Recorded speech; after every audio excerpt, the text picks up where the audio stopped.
but it was noted that we need to continue facilitating intersectoral and intrasectoral dialogues and knowledge exchange so that we are able to run and adapt to new situations. Of course, collaboration to develop and explore innovative ways of doing things was highlighted, and that we needed to do things differently. It was highlighted that we cannot solve the current problems doing things the same way. So we recommended to adopt the business unusual. The issue of development, resource development and management, the need for mindset change was highlighted across the board. The impact of refugees was noted, and we need to have concerted efforts to address this challenge. Again, thinking outside the box, noting that planning and management of water and environment resources should take into consideration the wide political, social, and economic relationships at all levels. At the end of the day, water and environment resources are political. We need to bring the politicians on board. Local knowledge should be integrated in our planning processes. The need to conserve water and environment resources should explore alternative livelihood options so that people can be given option survival, and also looking at financing through various ways, including partnerships. Research and development was highlighted, and it was noted that the youth have a very, very big role to play, and the Water Resources Institute was noted as one through which promotion of applied research can be achieved, and that we need to act now and generate evidence so that it can help us to support dialogues around building resilience and climate change, dealing with climate change-related shocks. The issue of data and information and translating data into information for decision-making was highlighted, and of course involving the community to ensure that they are part of the agenda and ensuring that we also utilize indigenous knowledge. Monitoring water and environment resources was highlighted that you cannot manage what you don't understand. So the issue of developing capacity to generate, analyze, and use real-time data was highlighted.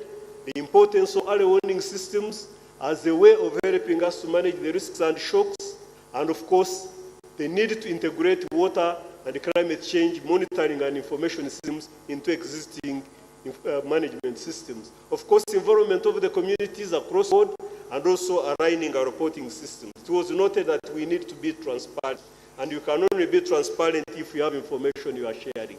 Issue of financing, again, was highlighted as a very big challenge, noting that at the ministry, the sector is generating a lot of money, which is collected by the Ministry of Finance as tax from various activities, and the request was made that at least 50% of this money should be retained from the environment levy. And of course, that we need to mark water and environment sector as an investment, not as the spending sector. It's noted that oftentimes we are talked about as being just consumptive without being productive. So we need to embrace that notion. The issue of ensuring that we have investments that are environmentally sustainable, the need to regulate the sector, and also ensure that we provide incentives to the private sector so that they can contribute to the development of the sector, and also ensure that they provide resources beyond corporate social responsibility. On the policy issues, the issue of walking the talk, that we have good policies, we have good laws, we need to ensure that these laws are implemented in a consistent manner and in an impartial manner. We avoid policy changes along the way, and of course enforcement of the policies, also related to plastics, the issue of the parish development model. We had a presentation on the parish development model, but it was noted that the clarities which we needed to look into as we develop a strategy on how we can integrate an environment resources in the parish development model. These are the recommendations of the participants of the Uganda Water and Environment Week 2022, and we do hope that the basis for the dialogue that is going to follow. Thank you very much.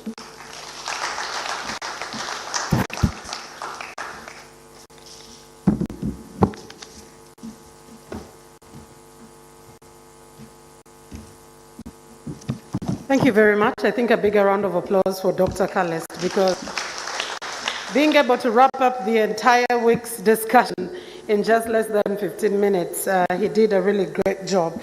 But there is one key aspect that did come through as Dr. Kalest was presenting, and this is something that has also come all through the discussion, the aspect of research. It was highlighted on the 20th at the opening that a lot of research needs to be done, because it's out of research that we get the information upon which can implement that which we intend to have. And also a beautiful and interesting one is to be maybe the reason why water and environment resources are not much in terms of the national cake, and that was highlighted. A few hundreds of environment officers who have to man the entire country is maybe because there is this whole water and environment as a more consumptive aspect to stand. I totally agree with the participants and Dr. Tindi Mugaya that we need to look and market water and environment resources, market it so that it is able to produce than being looked at as a consumptive sector particularly. We'll be going on to our panel discussion, and it is also going to be looking at the outcomes, creating more and more recommendations. But like Dr. Kallis said, it's one thing to have the recommendations, but the greatest of all is to have those recommendations implemented. Because I want to believe from the first Water and Environment Week, there are a series of recommendations that have been given. The question is just how much have we implemented of what we have always recommended. That's the key aspect that we need to be looking at.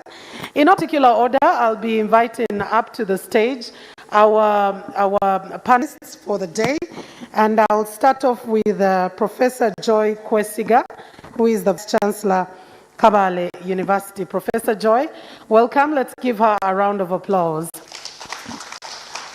And ladies and gentlemen, also much later on, we'll be expecting the first Deputy Prime Minister and also Minister of East African Affairs, Honorable Rebecca Litwala Kadaga. But of course, we all know what's going on in Kololo. That's the election of Speaker and Deputy Speaker. That is why she is delayed a little bit as we seek a replacement for the late Speaker Jacob Olanya, and it's only after that we can have a befitting send-off for him. So she will be joining us much later on, and she is our guest of honor. Ladies and gentlemen, still on the panel, I will have Mr. Antonio Perido, who is the country representative, Food and Agricultural Organization. It's free sitting, feel free to sit wherever you feel comfortable. Let's welcome Mr. Antonio from the Food and Agricultural Organization.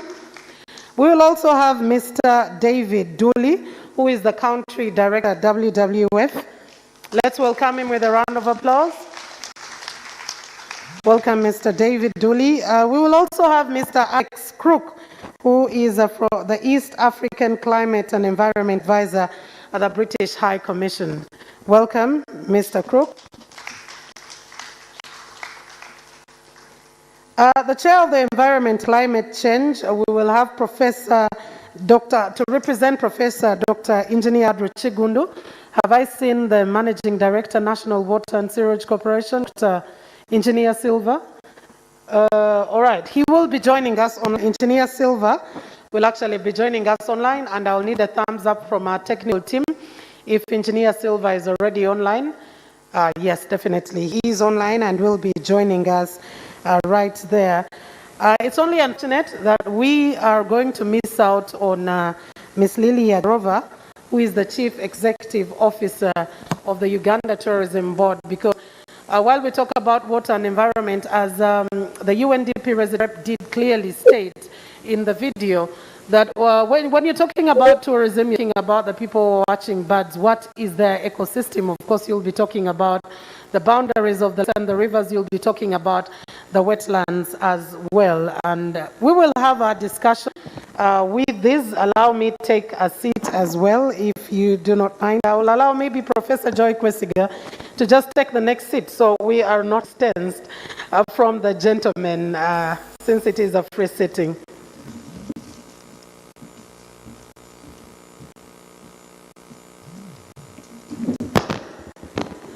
And you know, they always say ladies first unless there is danger, but since there is no danger in this particular aspect, I'll start off with you, Dr. Kwesiga.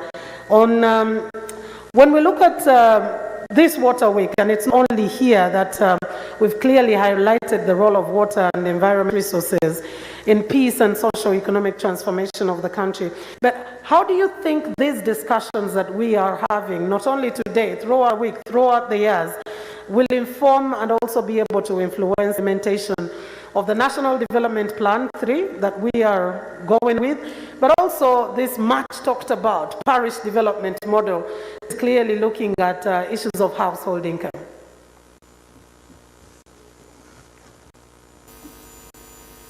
Functioning.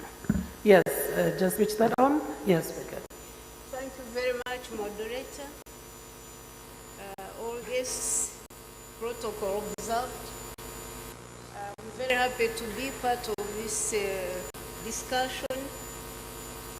I'd like to thank the Ministry of Water and Environment for inviting me to be part of this discussion, but particularly let me also thank the Ministry for asking Calvary University to host one of the days, one of the celebrations or activities in the Western region in Calvary on the 17th of this month. It was a learning experience and we are happy that we are part of this program. So, as you are aware, moderator, excuse me, because the weather in Calvary is very different from here. We totally understand. And the climate, so I take a bit of adjustment here. So, you see, the National Development Plan is about transformation of the whole society of Uganda. And I take the parish development model as a strategy of actually achieving the key issues in the National Development Plan 3. The sustainable industrialization, inclusive growth, employment and wealth creation that is meant to change of life for Ugandans. And if you look at different pillars of the model, the parish model actually is a way of reactivating and operationalizing this aid. I want to go in the pillars, but in particular the immediate one about production and processing is very much relevant. The on financial inclusion is also very much relevant because it is focusing on how to include everybody in wealth creation and sustain it, and the whole chain that you are going in order to develop. And of course, the water and environment sector very relevant to it because we can't do without water or environment. As you mentioned, this is a cross-cutting issue. So I see the rest of it, and I see that this week is very important in translate both the work of the goals of the National Development Plan and also the parish model. So very much about that. All right, Professor, I'll definitely be coming back to you. It's very clear that... Yes, if you are around, I would like to emphasize the fact that all these bring about, because we are talking about peace and stability. If you don't have food, you don't have water, if you don't have all the resources, you bring instability. And that's why we have all problems. Especially, let me point out the fact that the people who are involved into the center of these activities is mainly women and children. And because of that, if you don't have these resources and there is iniquity, there is a problem, and that's why we have instability and we have these experiences in the COVID time. It was because of resources that there was violence. So unless we tackle water and environment as a key cross-cutting issue, then we are not able to reach the right people who actually help to transform society, not necessarily the big industries, because the parish model is aimed at reaching the person at the village level. So I see a lot of relevance here. Thank you. All right, thank you very much, Professor. And I think, like she has clearly stated, there is no need for silos. and environment is key for every aspect, and I think it should be top on the agenda for Ministry of Defense, right? Because we know that security takes quite a lion's share of the national cake as well. Mr. Antonio Querido, looking at the statement that clearly came through from the minister, it was clear that the issue of resources versus the requirement is a huge one. Less resources, or we could say minimal resources, there's never been anything like enough, but minimal resources opposed to what is required to protect the environment, to create mindset change. As a key development partner, what do you think needs to be done to change this dynamic that we will be able to have at least access to be able to meet the targets? Thank you, moderator. Allow me also to join my voice to thank the Ministry of Water and Environment for every year putting this important week for us to reflect on the ways to really manage the water resource.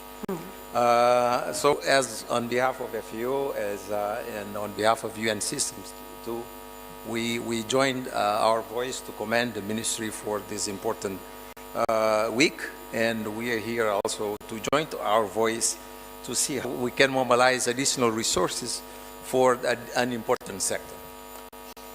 We know that resources is never sufficient, and looking at most developing countries, what we have noticed is that indeed the sector is underfunded, and we know that there are competing priorities, and too often education, health, and other also important sectors, they take precedence, and we realize that continuously throughout is an underfunding of the water sector. So I think the role of the Ministry of Water and Environment is to continue to advocate. Is integral to us doing part of the puzzle at this point. I think thirdly, one of the motivations is that the economic case is clear that intervention in climate, environment and water issues is worthwhile. You know, the evidence on renewable energy creating greater returns than fossil fuels, the evidence around clean, green jobs rather than ones based around dirty industries. So all of that evidence is there, and we're keen to support that economic case and to encourage that in Uganda. Almost finally, I think, you know, the role of biodiversity. If I think about my 2.5 years here in Uganda, I have fallen in love with this country. You have a really, really beautiful country. Why do I love it so much? There's two reasons. One is the people. You are possibly the most welcoming people in the world, but the second is the environment. So the second that environment is no more, people aren't going to come, and they're not going to be able to meet the amazing people of Uganda. So protecting that is really, really integral. I think that's about it from me. Thank you. All right, thank you very much. And I think you clearly set out a very important point. The time is not on our side. We either act now or it will be too late for us. Let me come to you, Mr. Dooley. The issue of integrated planning and development as well as management of water and environment resources come out clear. And every other time, every other Water and Environment Week, this is emphasized. How do you think this can be done better, and what difference is it actually going to be able to make? Thank you. Let me just add my voice. Time running out, but we are excited to be in this debate as WWF, and our mission is very clear. Looking at in which humans can coexist in harmony. And when I look at the question about integrated planning in natural resources and environment, there's no way you can run away from it. First of all, you're talking about the resources that are in different areas, nature. We're talking about forests, you're talking about water, you're talking about soils, you're talking about wildlife and biodiversity, you're talking about tea. And there's no way you can succeed having a holistic way of managing them and getting the results for the benefits of the people and prosperity that we're talking about and the peace that we are talking about if you don't bring all those facets together. Do I think it is possible. One, in this country we have had a lot of planning, sector-based planning. If you go to the forest sector, I tell you about their forest management plans in central forest reserves and local forest reserves. You will talk about the catchment management plans for managing water resources. They will talk about wildlife management plans in the national parks, in protected areas. They will talk about the management plans for wetlands. All this has got to come together. And it can only come together when you have integration. So you need, the underpinning thing about integration is getting organized so that all these plans can be put together in a holistic way and implemented. So you look through all of them and see what is possible, what is feasible, what are the risks, what are the level of participation you require, and what sites where you can do much of this and less of that, and how do you balance that with the socio-economic benefits that come from it. So that is very important. So I agree it's the way to go, and it must be the way to go for us to succeed. Secondly, we must appreciate that these resources are finite. You degrade and you use, and something has got to be replaced, renewed. So the fact that they're finite means that you have to have a way in which you regenerate. And you must understand the pressures that are driving the degradation of the resources, which is very clear now. Population is one of them. We are outstripping our population. But does it mean that we stop population growth? Probably not. We manage it. Does it mean that we stop consumption? No. We have to do realistic consumption. There's no way you can do that without having an integrated approach. And then finally, I think I want to say something on how it plays out. It's about the ownership and understanding and having a common vision. And if you don't have the common vision running across all these natural resources, and it's the integrated planning that makes it possible. We talk about boundary things, that in water, for example, now we talk about water diplomacy. And connecting us is the river and the oceans and the lakes, for our case, the frames. That does not know the boundaries, but move along the boundaries. The people who created these boundaries use those natural resources to demarcate them. So there's no, you cannot have a plan in Uganda and a plan in India, for example, coexisting and being implemented in a holistic way. So we can have different jurisdiction of management and governance, but when it comes to natural resources, it just makes sense that an integrated approach plays in very well. And finally, I need to say and warn that it's time to invest in the integrated approach, because getting everybody on this common understanding. We have had this debate, the Energy Week for the last, but we are still saying we need more awareness, we need togetherness, we need partnership. That means to achieve that, you really need time to invest in doing that, in the water resources, in the land management, in the forest, and all that on that we have talked about. And then understanding the socio-economic values of these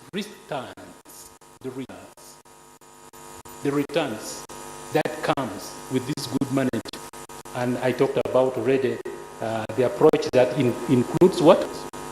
Renewable energy and all this kind of thing, which we shall come back to. I think that's what I can say on emphasizing integratedness. And when it comes to massive, don't just do the planning and don't put the resources that is required to make it happen. Very important. Okay. So, planning, integrating planning, this is not only for natural resources, we're talking about security. Yeah. We have in the northern eastern part of this Karamajang, which is undergoing rustling and insecurity. That's already insecurity. So, how do you ensure that the security planning is doing very well with natural resources? The Karamajang will tell you that our cattle is being rustled, but they will also tell you we are looking for what dry season. So they're following water, they're following grass. So they go and invade and destroy other neighboring communities. So you can't. Without that, the planning system must be running through and must be seen and in budgets, in capacity to be able to plan and implement and execute. All right, thank you very much, Julie. That was very elaborate. And coming back to you, Professor Joy, when Mr. talks about planning, at planning there has to be information that you're going to use to plan. And this actually brings in the aspect of research, which we talked about at the opening ceremony. And the education sector is actually very, very key when it comes to matters of research. In your capacity development programs and involvement in education, what are some of the lessons that you have learned that you think the water and environment resources sector actually needs to uptake? Thank you very much. You can have your microphone back on.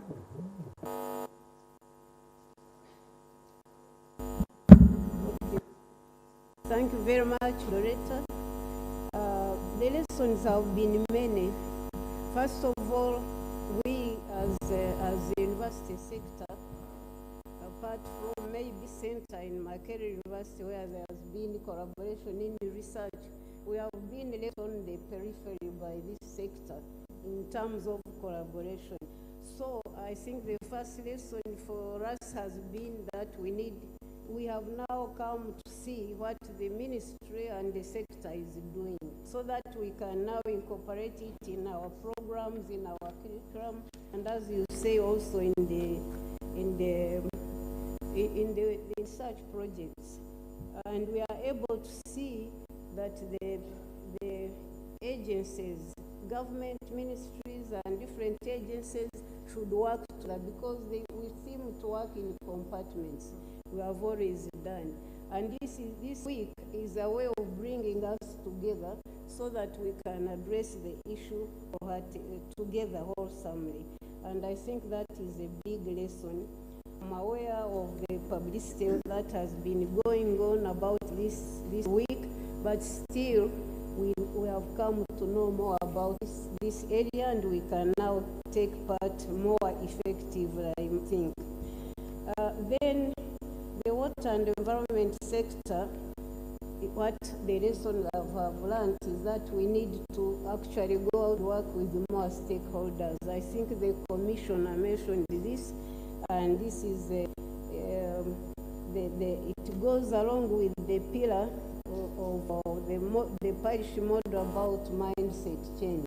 If you can work with the other people, for instance, they came and worked with us. We had many people, what we call local farmers, civic leaders, students, and other leaders in the community and farmers. So that is something that lesson that we should take forward to work with others. As a sector, educational sector, we also picked the issue of equipping students with the relevant skills and also using the relevant equipment to teach students. That was a lesson that we learned from this interaction. Appropriate equipment and appropriate monitoring facilities that will help us to teach better, to do research better. In particular, we would like to emphasize, as you say, the issue of collaboration in research. I will give an example of my own university. A student of ours has just got a PhD, an award of the University of Dar es Salaam, but working on Lake Bunyonyi. Lake Bunyonyi is in Kabale, for those of you who don't know, in Kigezi. So this lake has a bit of pollution, silting and all that, and this student has been able to tackle this area, but of course there are many more areas of research will be needed in that area. And maybe this is where we can work together in these circumstances. That's just an example. We would like to see more, as a lesson we have learned, collaborate with this sector in terms of student attachments, student internships, so that students can learn from the sector, from the practitioners here, because we need to be more of theorists, but we need to see how we come together. And then the community, another last lesson I would mention, Our communities are very interested. Our communities have knowledge, especially indigenous knowledge, and we need to tap from this and work together. So this sector should all take advantage of that so that the communities can work together. And these are great lessons in my view, and it is a step that we can take to help to take forward the work of this sector. Thank you. Thank you, Professor. And I'll pick up from where you ended, the community. And Mr. Crew, coming to you. When you look at all the sustainable development goals, they're literally paying attention to leaving no one behind. And particularly on SDG number 5, which talks about gender equality, where and how can we be able to involve the women and the children? Because Professor Joy also talked about those as being the most adversely affected if we do treat water and environment resources right. How do we involve them to come into the conversation and be a part of the implementation when it also addressing impacts of climate change? Thank you. Thank you, Professor, for your answer. And I was thinking, nodding along, I think you saw me there, because I was agreeing with so many of the things. So it goes without saying, as the Professor said, about women and girls being disproportionately impacted by the impacts of climate change. And I think that means that it's absolutely essential that they are included at all points in the decision-making process. And I mean, there's a risk here that I just end up repeating what the Professor said. But I think, you know, it is essential that when development partners, but also government, are developing policies, developing programs, developing projects, that women and girls are included and empowered to actually influence that decision. And one of the things that I think is most important is that it's just part of the consultation. You know, we see it often that there will be a focus in the consultation, but beyond that point, it's not there. So I think in consultation, to design, into implementation, it's really important that the voice of women and girls are there the whole time. And again, using the indigenous knowledge that the Professor talked about. One way that development partners are looking to support that is through the creation of youth and children. I'm going to get the name wrong. I'm really sorry to them, to the youth that are organising this, but Youth and Children Climate and Environment Action Forum. Now, this was something that was thought up by the PS, who's in the room, so thank you, PS. Just before COP26 last year, when the UK and other development partners putting a bit of pressure on about the engagement of the youth voice in development of climate, environment and water policy. And the idea is to create a forum that has a formal link into the ministry, and then is an opportunity for that consultation on a more regular and a more a more kind of equal partners setting. So not just we're doing a policy, we're going to talk to them now, but the youth also having an opportunity to come in and express their ideas, their interests, their concerns. But I think what's really important about it is there's two sides to it, and what I'm seeing from the youth at the moment is their commitment to playing their role. So government obviously has a role to play in terms of developing the programs and the policies, and the development partners have a role to play in terms of supporting the implementation of them. But I think what the youth are really waking up to is their role in implementation. So as well as, you know, commenting on what policies look like and how to improve them, is actually saying, what can we do? What is our part of delivery of, let's say, for example, the reforestation target? What is our part in delivery of the protection of wetlands? And I think that's a really, really positive development, and one that will really support the voice of women and girls, and especially young women and girls within that. Thank you very much.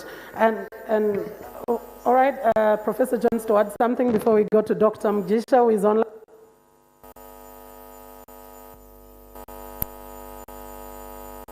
Speaking from the view of an African woman, these issues are very important when we have to take account of division of labor. As we provide water, as we improve the environment and sustain it, we need to see how we relieve women and children of this, because they do much of the work in this area.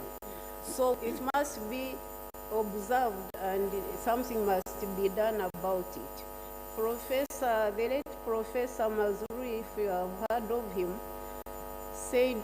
claimed, I should say, that the Africans believe that God created the earth and put the environment and water in the hands of women.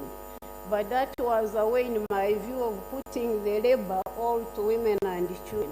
So we need also to see how labor saving schemes, whether it is in water or in environment, can be put across, so that these groups can also work, because it is also a source of violence, and we are talking about peace. All right, thank you very much. Dr. Silva Mjish is actually online. And doctor, if you can be able to hear me, at the opening ceremony, it was very clear that it is increasingly becoming more difficult when it comes to matters water treatment, because of how we've respected the environment, having to deal with all the plastics in there, but also with the issues, global warming, water tables reducing, and all that, that also impacts definitely on your work as national water. But do you think government will be able to adequately finance water management, water environment and water resources management? And out of your experience, how do you think this sector can be able to perform better than it is actually performing right now? It is performing, yes, but how do we better it? Oh, thank you very much. Thank you very much, moderator. I hope you can hear me. Yes, we can. Okay, thank you. I want to thank the organizers of this Water Week for having organized it very well. I know there was a bit of disruption because of the events happening, the death of our speaker, but the fact that they have carried it up to the end is commendable. And we as National Water, we've been very happy to participate in Water Week, and we can pledge our continuous support. Because when you read through the outcomes that Dr. Kalist has laid out, you really see that this is a very good platform for generating ideas for taking the water sector forward. Now, coming back to the question you have asked, yes, the preamble you gave it is the correct one. There are many issues we are facing as a result of not protecting the environment, as a result of not reflecting or putting emphasis on matters of climate change well. And I think there are some good solutions that have been suggested in this workshop, and maybe we need to put a lot of emphasis on them. We've not done well in the area of financing or prioritizing the water sector on the budget of the country. And in my view, I have about 4 ways we can use to convince, because the question here is really to persuade government to prioritize water and environment. And one of the things we must do, we must really be accountable for effective real-life results. When we talk of environmental protection, we should not only talk about it in workshops and offices. We should be sitting on the ground doing the real things. If we are talking of tree planting, let us plant trees. Let us shorten the process of planting and let the people see that the trees are being planted. If we are talking of wetland protection, let's protect the wetland. Let's not put a lot of energy on planning and less energy on real action. When we talk of irrigation, let's see the very dams constructed. And when we talk of piped water, let's see the pipes being laid and people getting water. And in that, everybody will see us as serious people and as people who are action-oriented. My next point is the issue of political economy approach. We must connect with key decision makers. We have the way of connecting with the decision maker on the executive side and also on the legislative side, and extend our case and push our case with all aggressiveness so that people can understand. Mildred, you'd agree with me that politicians want to mobilize their people. But fortunately, they can't do it without service delivery. So we need to be able to explain to them very well. We need to be able to tell them that, look, we are partners in whatever you want to achieve. And I think if we do it aggressively, they should be able to understand. Thirdly, we need a paradigm shift. National, of course, is a little bit privileged that we are not only a cost center, we are also a revenue center. And I like the proposal of the levy on environment. I think we need more departments in the ministry thinking about revenue generation, looking in the direction of self-sustainability in terms of collecting or generating revenues. And in that way, if we are able to generate revenues, maybe more than what we are doing, I'm sure with our technical leaders in the trade and political leaders, we can be able to get more support financially to implement what we want to implement. And lastly is clarity on public policy. Sometimes we engage in conversations which are self-destructive, self-destruction conversations. For example, look at the issue of the tariff. We talk of the tariff is high or what. We look at the tariff that is being charged. We're not knowing that the people's complaint is about them they are paying. And our view as a national water, it's not about the tariff national water is charging, it is about what the people are paying, especially where there is no national water and where there is no umbrella. I think that's the main point. And if you are addressing public policy, we need to really look at those unserved places. How can we serve them so that we reduce the scarcity and in that way reduce the price? So there are many discussions sometimes we engage in, take too much time on them, and which are not adding value as far as serving people is concerned. When we do that, we create mixed signals and we confuse decision makers. So if we are able to have a coherent message to decision makers, I'm sure we can increase the financing for the sector. Thank you very much, Mildred. All right, and just before I let you go, part of the decision makers in this is the private sector, because we've always had, and so true it is, that Uganda is a private sector-led economy. But how do we attract, Dr. Silva, the private sector to contribute more to issues of water and environment resources, complementing the delivery of the targets of water and environment resources? But also, you know, sometimes talk about private sector comes in the issue of incentives. How do we create this incentive? What sort of incentives do we need to have to attract the private sector to also join in this water and environment resources aspect? That's a good question. The private sector is definitely a key player in the water and environment sector. The only thing is that we need to be a bit organized and we need to be clear where the private sector can play a part. When I see the private sector approaching us, for example, telling us that they want to invest in the water systems, construction of water systems, investing there, I definitely have a problem with that. For example, if you have your money, we know there are many ways you can invest it. But if somebody chooses to invest money in a sector, which definitely we know the return is not adequate, it means he wants to get his return in another way. But there are spaces where the private sector is extremely important. There are inputs, for example, we buy in the water and environment sector. We buy meters, for example, we buy chemicals, we buy pipes. These are sectors we can put in place incentives for people to invest in. For example, if somebody wants to set up a meter assembly plant here, it would be, of course, a welcome idea. And as one of the incentives, we can, for example, offer land. We can also offer guarantees that when these meters are produced, we shall be able to buy them. We can guarantee the market.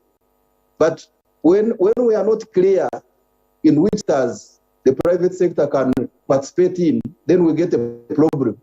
Some people, of course, come hiding to participate in sales which require procurement. Somebody comes and says, I'm an investor, but he's actually a contractor. He wants to come and gain advantage over others so that he can construct systems which must go through procurement. So we need to be clear on which sectors and where we can aggressively go in and attract the private sector. The other one is, for example, the model that the Chinese use. And I think that's what in Europe they also did long time ago. Creating the public sector, creating the private sector. One of the things that has eluded us is this policy of Bubu, build Uganda, buy Uganda, or the other way around. That thing is like somebody bringing you a cow and you say you eat the meat, but he doesn't give you a knife to cut the cow. You will definitely see the cow, you know it has the meat, but you eat it because you don't have anything to slaughter it. Now, come here, you say you have Bubu. But the private sector which is here is incapacitated. They don't have working capital. They don't have the technical expertise. We've not participated in building it. And I think we need to be innovative in how we can actually build the private sector. As you know, for example, we are thinking of having an investment company. Now, that investment company would help it as a national water, make sure that it has working capital, and maybe also try to ring-fence certain projects for it to operate. And in a short time, you will find us have a big company like Sogea here, which is based in Uganda, a big company like these big companies we use. Because I don't think if we continue the way we are doing, we would never have a big company that can undertake big projects here in Uganda. Recently, we created a captive insurance company because most of the insurances we do here, we spend a lot of money, we get less in terms of compensation from these insurance companies. We've said let's build the private captive insurance company and facilitate it. So there is a role the private sector can do to create big companies that can meaningfully benefit through the Bubu policy. The other last point is we need to invest in understanding water and environment economics. Water and environment economics are not the same as the other economics. When you look at the way we price our services, it's not exactly the same way other prices are priced. Okay, the general principles are the same, but the nitty-gritties are a little bit different. Now, when we understand that, it will be possible to sit on the table and discuss with the private sector, because what is happening now, if you are not careful, when the private sector comes, because they are always very well educated, they will either have a contract that is asymmetrical, is favoring the private sector, and for you just lead your country or your government to be ripped off. So those are things we need to look at, but I want to emphasize that we need the private sector, but in a meaningful way and in sectors which we are very clear on, and so that we can have real solutions. All right, thank you very much, Dr. Silva. We'll definitely be coming to you in just a short while. Let me get to Mr. Corridor. Earlier on, you talked about aspect of water diplomacy, and it's great that this is also coming through while Uganda is in the process of the accession to the Water Convention. When we talk about water and environment resources, how best can they be harnessed to promote aspects of not only internal security, because like it's clearly been said, it could cause security as people continue to agitate for water and all that, but also be able to be used to promote regional security at large. Thank you, moderator. Thank you again. Well, while we know that water is rarely a single motive for conflict within and even across nations, too often it can exacerbate tension between nations and even internally. We have, if we paying attention at the regional level, we have been seeing the tension between Egypt and Ethiopia around the Nile. Water diplomacy is critical to ensure that you do have peace and security in the region, but at the same time, this resource is equitably shared among those of us that share the same bodies. And because, as I mentioned too often, this is a resource that really goes beyond the boundaries of our local place. So we know that there are always the underlying causes. First is one critical underlying causes of potential conflicts that requires that you do the require diplomacy internally and externally. Is the social economic dimension is critical. As I mentioned, population is growing, the demand for water is continuing to increase. In all these nations that you share the same resource, all of them wants to do the same thing around the same water body, being electrical power, being agriculture, industries. So you need to talk with one another, work on a very collaborative ways to ensure that you deal with the underlying cause. Another one is political. We know that the governance of water is important. So institutional and political dimension of this conversation is important for us to dissipate any potential conflicts that can be generated or through because of using the resource. As the population continues to grow, as the need for energy continues to raise, as the need for sustainable production in agriculture, so you will see definitely more tension. So institutional and political factors really have to be taken into consideration. The last one has to do with the environmental dimension of it. Let's take the Nile from here all the way to Egypt, or from Ethiopia to Egypt. We have important environmental service that needs to be observed. So while we continue to use this resource, we have to be mindful that for it to continue to last, we have to preserve. You have mentioned that SDGs is important. For us to achieve the SDG, we have to have a planet that is continue to be sustainable for us to live. So we have seen that climate change continue to put a pressure on the water resource, and actually water is key in terms of climate change adaptation, and it creates a link between the environmental system, the human system, and the livelihoods. So the diplomacy around water is important, and I agree with the professors online that indeed the burden for managing water and environment should not be only on the government side or on the public sector alone. I believe that both the private sector, in terms of its resources, in terms of the solutions, is critical to help us in terms of how we put this conversation, take into consideration the social dimension, the political dimension, but also the environmental consideration. The task in front of us is not an easy one, because we do have the pressure of the climate that is changing.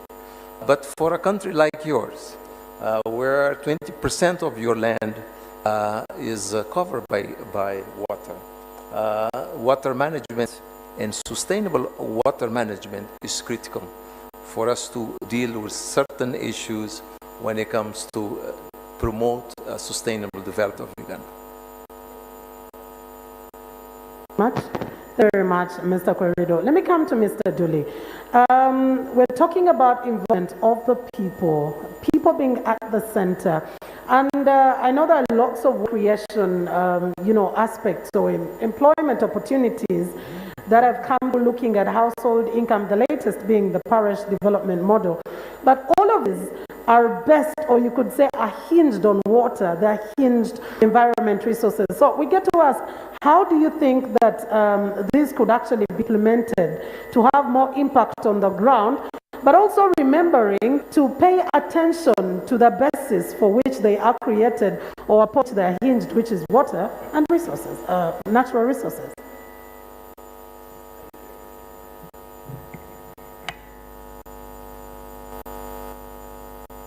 Yeah, that's okay. Thank you.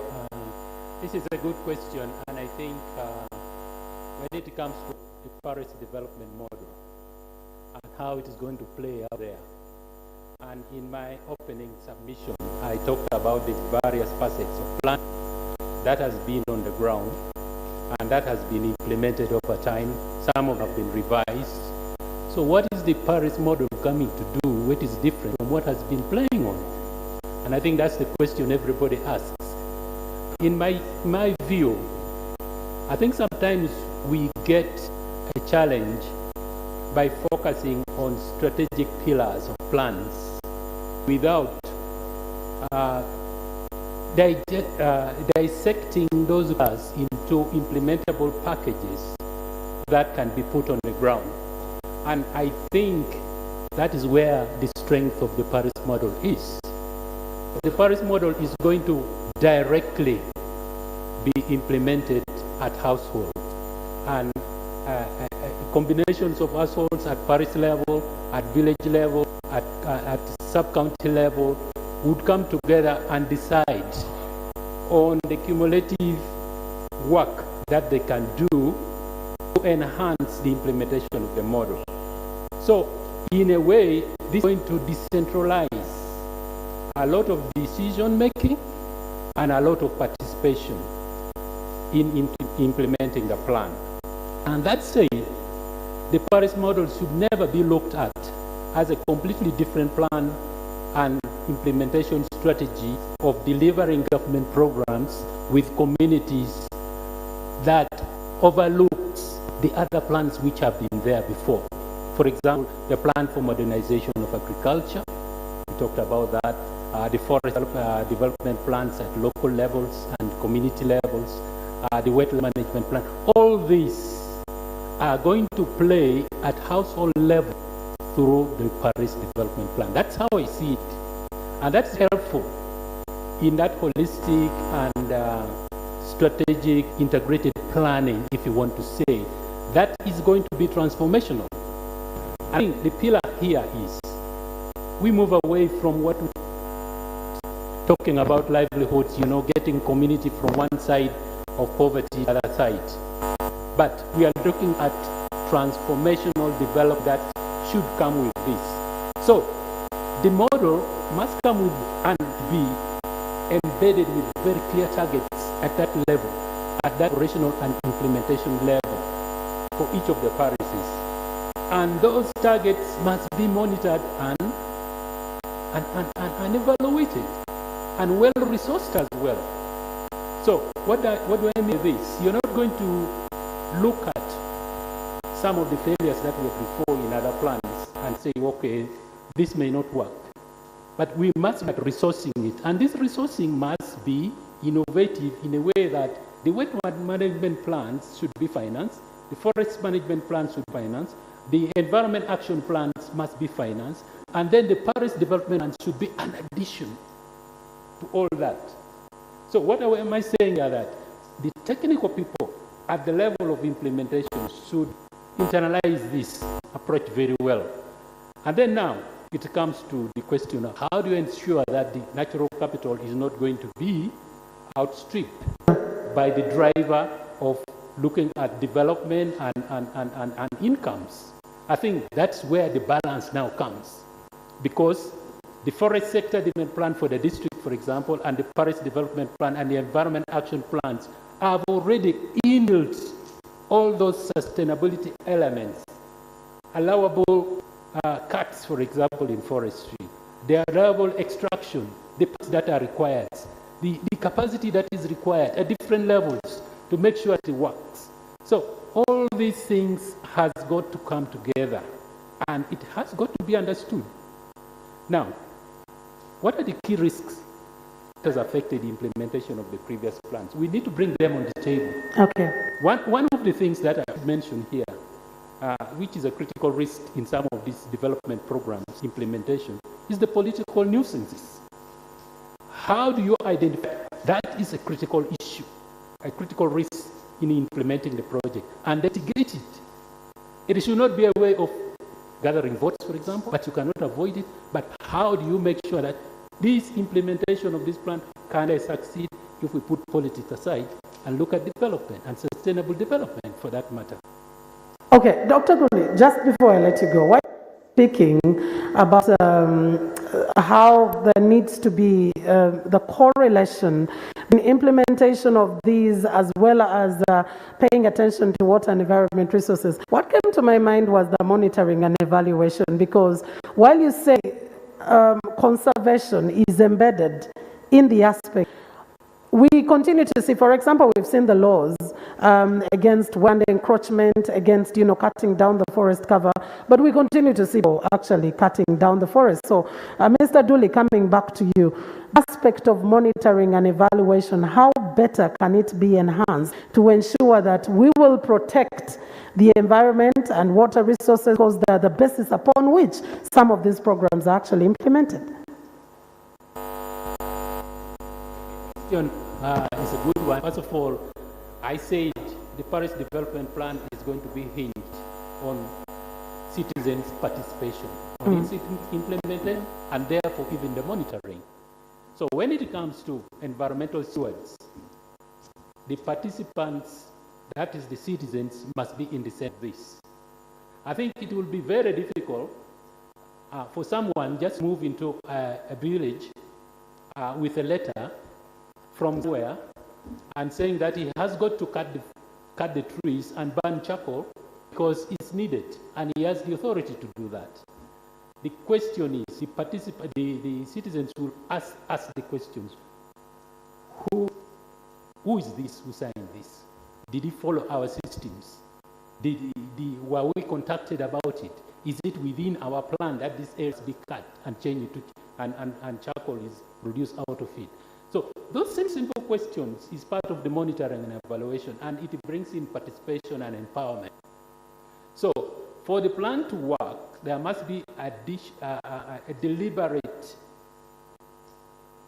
intention to empower and build capacity at that level to monitor, to guard, and to benefit from their own resources. So the ownership of their resources in their hands, they know it, because culturally it has always been like that.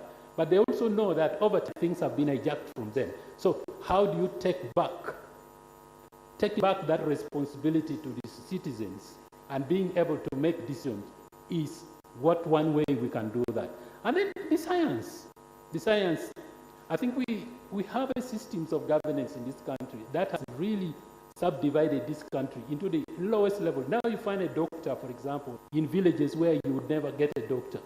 So you have an environment, we need to have capacity for those technical people to be with the people. Be with the people. Not going to school should mean that you should come and work in the capital or in the town, district city. You can work at your village, all the education that you have, and be even more productive.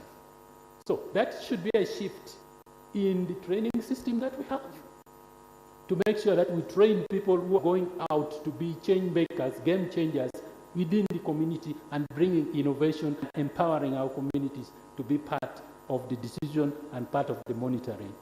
That is what I mean. Civil society. Managing civil society is a very, very important aspect of development work. And engagement of civil society include, for example, the cultural leaders that we talked about, the youth, and all these different group people who have interests and who are impacted very negatively by degradation of our environment because of unsustainable use and also greed that comes with it, can mobilize and build capacity for those individuals who are impacted so heavily by wrong decisions to take action and get their voices heard. Okay. Thank you very much. And ladies and gentlemen, we'll push up just a little bit more of time to wind up the panel discussion, but maybe just to divert a little bit, is the country has a new speaker and the parliament has elected Honorable Wanda. And that's probably one of the reasons our guest of honor is delayed, because she had to in the election as a member of parliament of the House and of the Deputy Speaker that's ongoing. So probably we will have her shortly from now. But let me come to you, Dr. Engineer Silva. Engineer Silva, you earlier on having clarity on areas where the sector can actually be able to involve in the water and environment. If you could, in just a few minutes, highlight some of those key sectors that would be to the private sector, and also just a little bit more elaborate on incentives that would attract, for example, me, Mildred, to invest in environment resources. Engineer? Thank you very much, Mildred. Yes, I highlighted the sector. I'm not very good on the side of environment. I'm sure my colleagues would want to add on that. But on the side of water, for example, it is possible for us to encourage investors or to create opportunities for them to invest in the area of meter assembly. We use a lot of meters every year, for example, and we have to import these. So if we are the private sector who is interested in setting up factories here, would be more than happy to guarantee the market for that. We use a lot of chemicals, a lot of money, maybe more than 10 billion per year on chemicals. So if we are the private sector who invests in a production of for example, aluminium sulfate, production of polymers, all these chemicals are currently being produced in South Africa, in India, but I think it is possible for them to be produced here.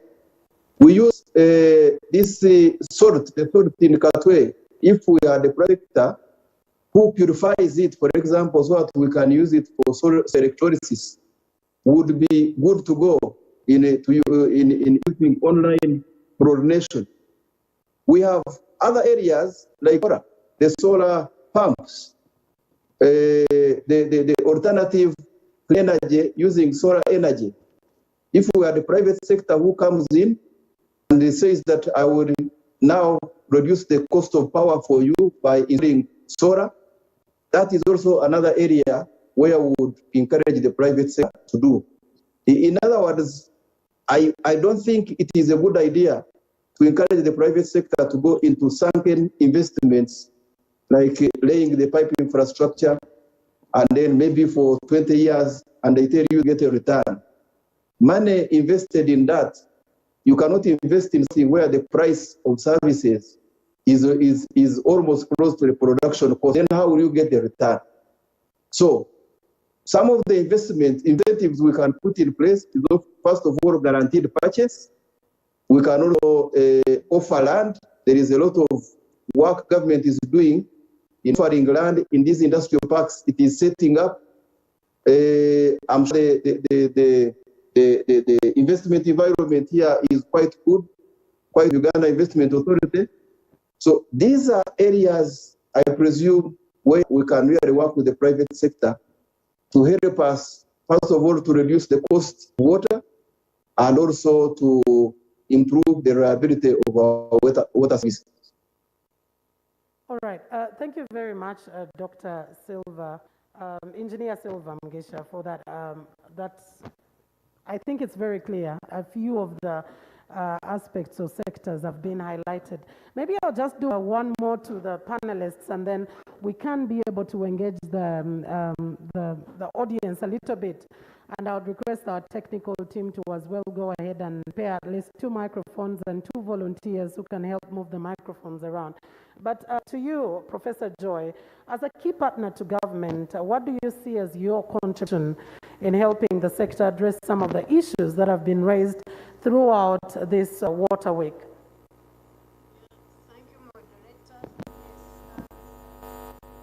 That's okay.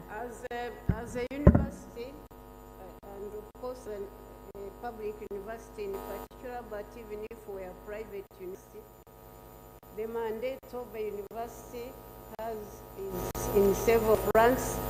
Let me first focus on the one of service to the community. Service to the community means that we must take service in the community, we must work with the community. And in this sector, it's quite easy to actually follow that issue. For example, in water and environment, we have the Faculty of Agriculture and Environment. So we have to look for strategies to bring together us and the community. I'll just give an example of how our young Faculty of Agriculture within a short time is achieving this, and we escalate it. They are using the farmer school model. So when they train students, they go along the farmer. The lecturer is talking about issues, the farmer is contributing and the student is contributing. So that will be scaled, and in that process we are serving this sector as well as training students and helping the farmers.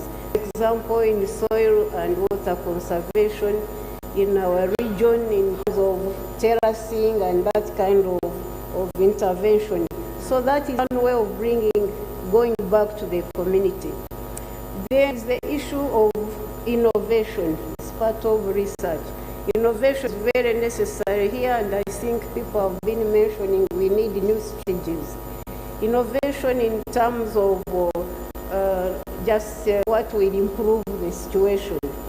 For example, when there was COVID, at the breakup of COVID, the students took up to innovating, and our agricultural engineering students, some were in civil engineering, they were able to devise a non-touch hand-worn gadget in order to do that. And the students of agribusiness are innovating in these areas. So we are actually now filling the development plan as well as the parish model reaching to the people. That's one way.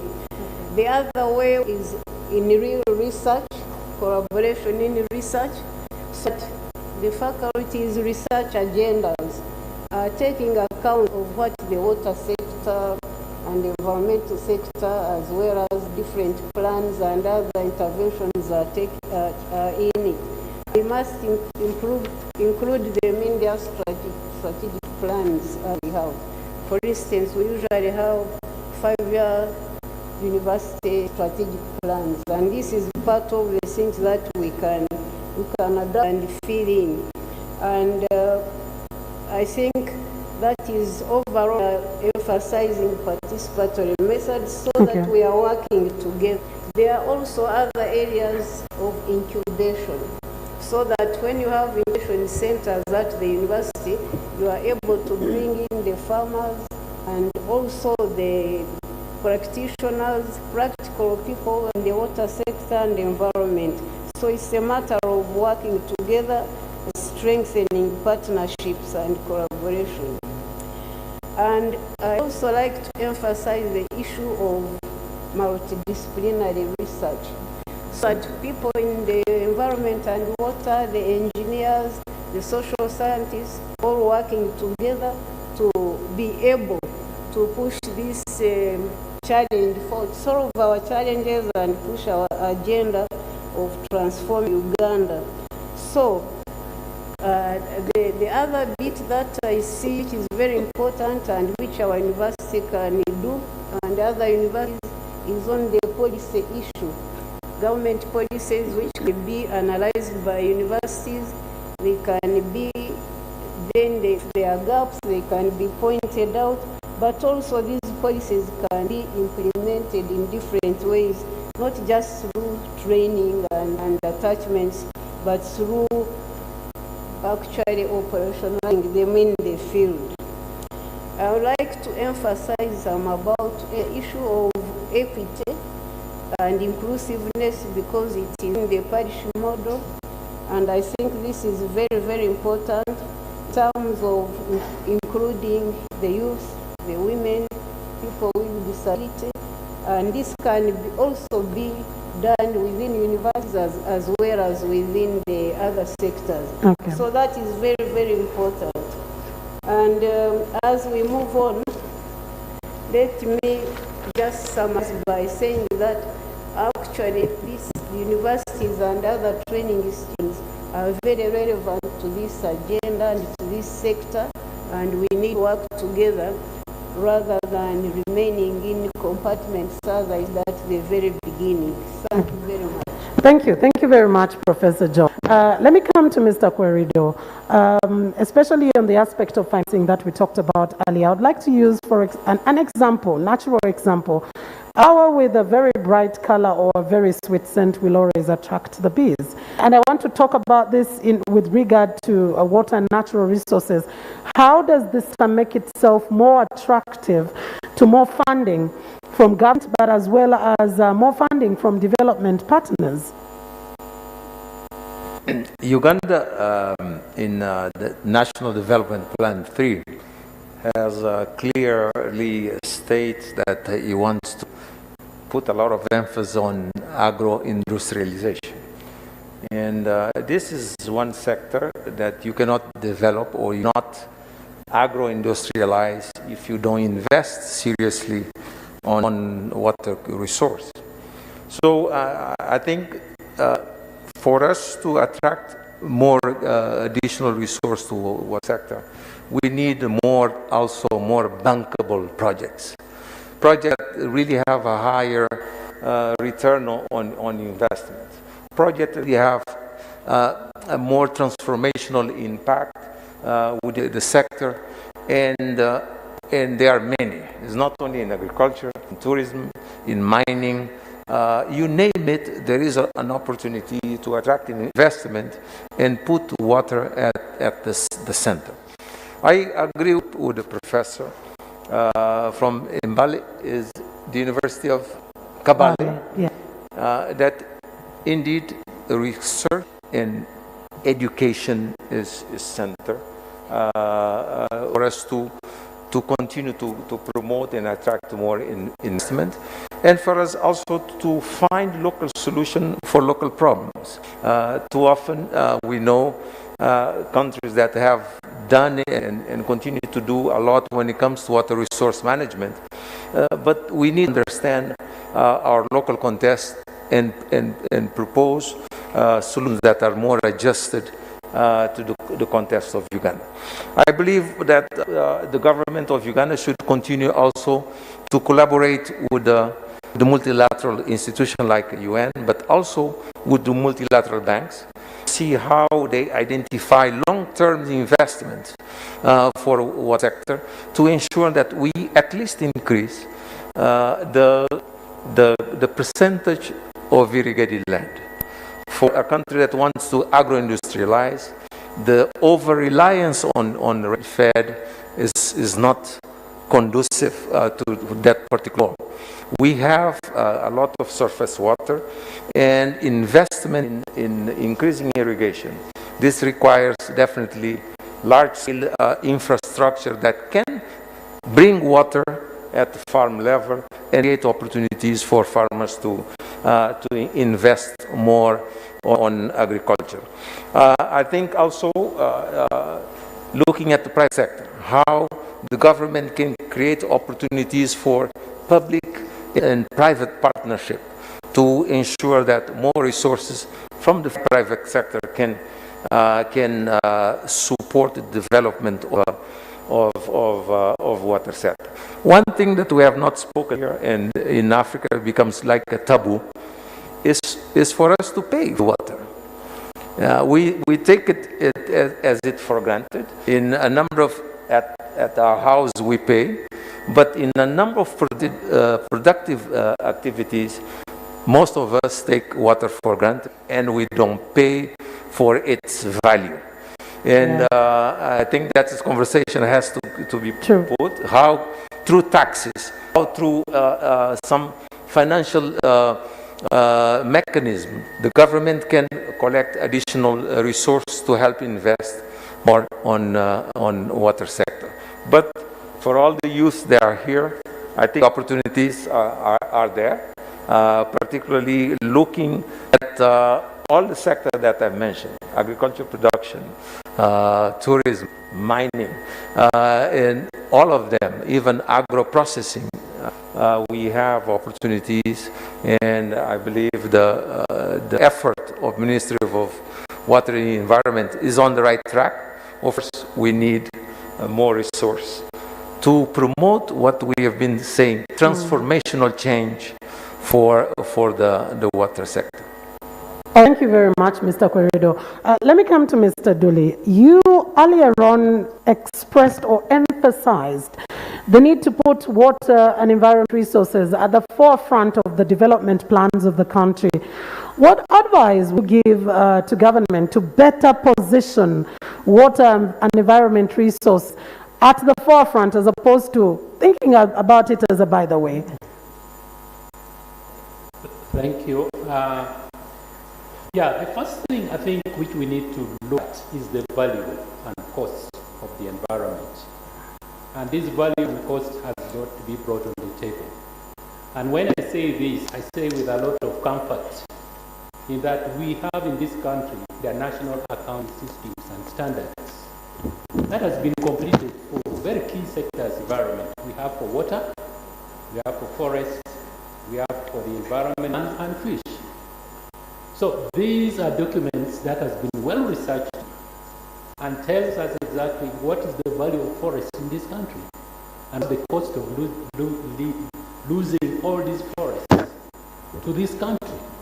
So that debate has got to be brought forward, and I think we need to continue pursuing to make sure that they are not only documents will sit in the shelves in the Ministry of Planning and Economic Development, but should be implemented.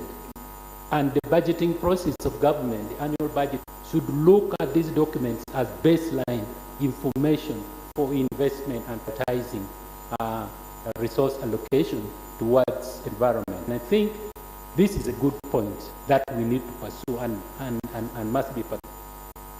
The second issue is about the partnership and collaboration. And we talked about this, the multifaceted nature of environment and water. And this includes the interrelatedness that exists. For example, look at the energy sector, the food sector, the extractives and mining, trade, markets, and technology. All this has got to play together. So we need to move forwards with all this. No single sector should be left behind because they all depend on the environment, they have a cost on the environment, and at the end of it, they bring in prosperity and development. So that is another area that we need to continue pursuing. We are already pursuing this in the previous events of this nature, which we have had in the last few years. It has been on the center. We need to continue with that. Another one that I want to talk about is having strong internal and external advocacy for environment and water. We need these advocates or advocacy to lead to mobilization of making the environment the talk of the day. In our parliaments, in our district development, district councils, in our parish council, and everything, environment must be in the center. And it can only happen when we have the internal and external advocates for that. Very clear lobbies, negotiators. We have not built that's capacity in the sector. We don't have very shrewd negotiators who come with very, very clear point we are talking about here in our debate to pass it across. Bringing that in the cross-sectoral approach, where, for example, the minister requests that the environment levy 50% should come back the sector, should not meet any barrier in the Ministry of Finance. If these lobbyists and negotiators are working and they are institutionalized, that should be something that, you just understand it, you don't even need to waste time explaining. So we need that. And I think we need to build lobbyists and advocates advocacy. We need to work with the CSOs, society groups. The youth and gender must be part of it. Cultural institutions is part of it. Academia and research should be part of it. They must be facilitated and strengthened to be able to do their role in that aspect. The last thing I'm going to talk about, which I would repeat, is building competence and expertise in the execution and delivery of results. Most of my colleagues have talked about that. You will never convince anybody that it's worth investing in if they don't see the prototypes of what you done. The investment that you have made, the commitment that you made in terms of time, in terms of passion, in terms of in terms of, the drivers behind you to do that. And that takes building capacity for competence for delivery. So execution is very important, and that is one area that we need to build capacity for. And then resource mobilization we talked about. An efficient utilization of this resource goes with competence in implementation and execution. Efficient. You mobilize resources from the public sector, from the private sector. We talked about private sector here a lot. But what I want to say is that not all private sector are driven by profits, monetary profits alone. Okay. Some focus environment and social impacts. That is their return. That is the definition of their returns on investment. So they do exist. Target them. Then look at innovation, problem solving, and this way of, bringing solutions to problems that can help in the long run to bring transformation. So we need to demonstrate that we have competencies in doing these kind of things. So resource mobilization from all sectors. Then research and development, I agree. Research and development should be linked to technology. At the opening here, we had Dr. Joe from Israel talking about irrigation schemes in Israel and how they computerize it to that extent that they know how much water at what temperature of the day and what temperature of the night is required. And so they give exact amount of water to the plant. And he says this is not rocket science. So why is it impossible for us when we have that capacity to do that? So research and development should root to technologies that solve problems and make it easier. Then finally, something which we don't like to talk about. Let's eliminate graft. Corruption. Let me just use the correct word. Let's just eliminate it. True. No sugarcoating. And I think I'll talk there. Thank you very much. And I think you ended up on a very, very important note, because that is devil in the detail. That is the devil in the detail, even when it comes to any other aspect away from water and environment resources. Mr. Crook, we were earlier on talking about resources, which are very much needed to ensure that this is put at the forefront. And we're in an environment where grant resourcing and financing is dwindling, it's reducing, and COVID-19 even made it worse. The situation right there. How can more and adequate resources be actually secured in the water and environment resources? Is this on again? I'm really struggling with this, sorry. Because I can't work out the microphone. I think first of all, just to say that you're right, there are pressures on budgets. And obviously COVID-19 has been an enormous pressure on global budgets, not just in Uganda, but elsewhere, including in all of developing partners that are active in Uganda. However, what we've actually seen over the last year is incredible commitments to funding in this sector. And yes, some of it will be loans, and some of it will be different models of financing, but there will be increased levels of funds in there. I think if you look at all of the development partners that are active in Uganda, certainly the bilateral ones, they have all significantly increased over the last year their climate environment funding for the next 5 years. So if I just take the UK as an example, because it's the one I know, we have doubled our commitment to international climate finance, which includes nature, it includes environment, includes energy, etc. And it can include water as well, to £11.6 billion. I'm afraid I could not tell you how many shillings that is now. But that's a doubling for the next 5 years. And there are a lot of development partners who've done exactly the same thing or even gone further. So I think it's fair to say, first of all, that there is money there and that money is coming. And for that reason, there are 4 things that I'm going to say very quickly about how Uganda can better access and can get adequate financial resources to see action in this space. Okay. So number 1 is clarity on priorities and asks to development partners. So the clearer the government of Uganda can be about what their priorities are in this sector, the easier it will be for development partners to decide what they do and to see where we can support. The nationally determined contribution to climate change that's due to be published in the next couple of weeks will be integral to that. Really, really important. Secondly, clear prioritisation and coordination on climate and environment issues across the government of Uganda. CCD alone, Exchange Department within the Ministry of Water and Environment, that's not enough. We need to see coordinated focus on climate and environment issues within agriculture, within health, within energy, within planning, with Ministry of Finance. All of these ministries need to be together, and especially around adaptation. We know Uganda is an adaptation first country because it's already feeling the effects of climate change. So certainly ministries like agriculture and health, where they have a particular role to play in the adaptation space. Thirdly, dedicated resource to mobilising climate and environment funding within the Ministry of Finance. At the moment, there is no person whose dedicated job it is to try and get international funding in for climate and environment issues. The UK, along with some other development partners, are supporting the development, the creation, the establishment of a climate finance unit, and that, we hope, will be really important, give some dedicated response to actually looking at. There are many multilateral funds that Uganda can access, and it needs the resource to focus on them to do that. And then fourth, we've said it a lot, and the engineer is clearly the expert in this space, but private sector. We need to make it attractive to them, we need to incentivise it.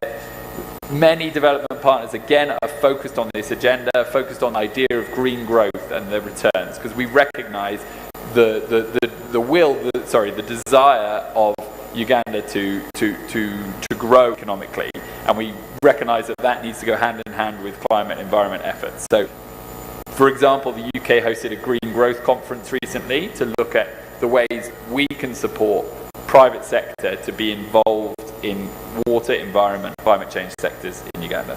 And I think finally, just the last point to make, which isn't really about accessing that funding, but is about what we do with it. We would all agree that for effective adaptation and for the water and environment sector to work well for the people of Uganda, that financing, that money needs to get down to the community level and needs supporting the communities that are living on the side of the lake or who are affected by the impacts of climate change, or who are living next to forests and needing to cut them down. So we need that money to get to those communities, to support those communities, and stop that. Thank you. All right. Thank you very much, Mr. Crook. Let's get joined by Engineer Silva, who is still with us online. Engineer Silva, how can we have water and environment sector improve as well as expand its value chain of innovations to increase the reach, but also actually we are looking at a sector that can be able to provide more jobs than it is currently? Thank you very much, Mildred. I think this is a very good question, the question of innovation research. First of all, in the sector, we need to focus on, in the work, we need to focus on actual research. We make mistakes, especially I see it here in my own organization, National Water, the Research and Development Department. We take the academic approach to research, and that does not help. So if we can put emphasis on action research and invest in creation of incubation centers, Professor Kwesiga has said, we must need the innovation product and be willing to do them ourselves.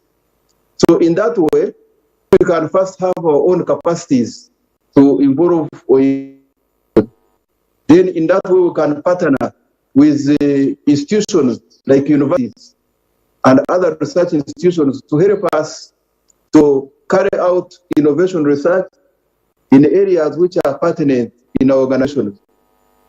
In National Water, for example, we do a lot of innovation in the area of IT. Most of these solutions you see us using, they have been created by our own people, and that's why we put particular emphasis on do it yourself. But the other constraint we are seeing, sometimes you can create a certain innovation, create it, but then it is a little bit difficult for you to develop it to the commercial stage and maybe even market it later. So we need to get the rightful partners, like Uganda Industrial Research Institute, URI, is a good partner to work with. They are doing all so good things. And recently we visited them. We had innovated, or we had developed a prepaid meter solution, but it was just at the prototype, and we wanted to work with the Industrial Research Institute to see how we can develop it to the commercial level. So incubation centers are very important, where you get people with brains, people who have the capabilities and competence to develop certain ideas, but also, most importantly, to take them from the level of ideas to level of development and putting them into action. So for me, that's a very, very important area, because once you have technology and efficiency, productivity improvement definitely follows. Thank you. Thank you very much, Engineer Silva Mugisha. And of course, as we get to do our wrap-up, because our guest of honor is almost here. Engineer Silva, what are your recommendations to government as regard to putting water and environment resources at the forefront, but also your key takeaways from this week's Water and Environment Week? My key recommendations is that, first of all, we need to have a clear message that there is no way you can have holistic economic development of a country if water and environment is not part of it. And I think that message is sinking in the minds of the decision makers. But maybe we need to do much more. And accompanying this is accountability. When we get resources, we need to have performance accountability. Things need to happen, and then we should be able to go and say, we got these resources, we are able to do this. We could have done more if we had more resources, and the economy is not at the frontier because we didn't get enough resources. So communication is very, very important with the key decision maker. And then two, one of the key messages I got here was broadening the scope for partnerships. I think the innovative element of bringing religious leaders in this Water Week was very, very important, because these are people who also have a big gathering, a big following. So if we can have our clear messages also mainstreamed through that category of stakeholders, that will be a very good thing to do. And then I like the emphasis on environment.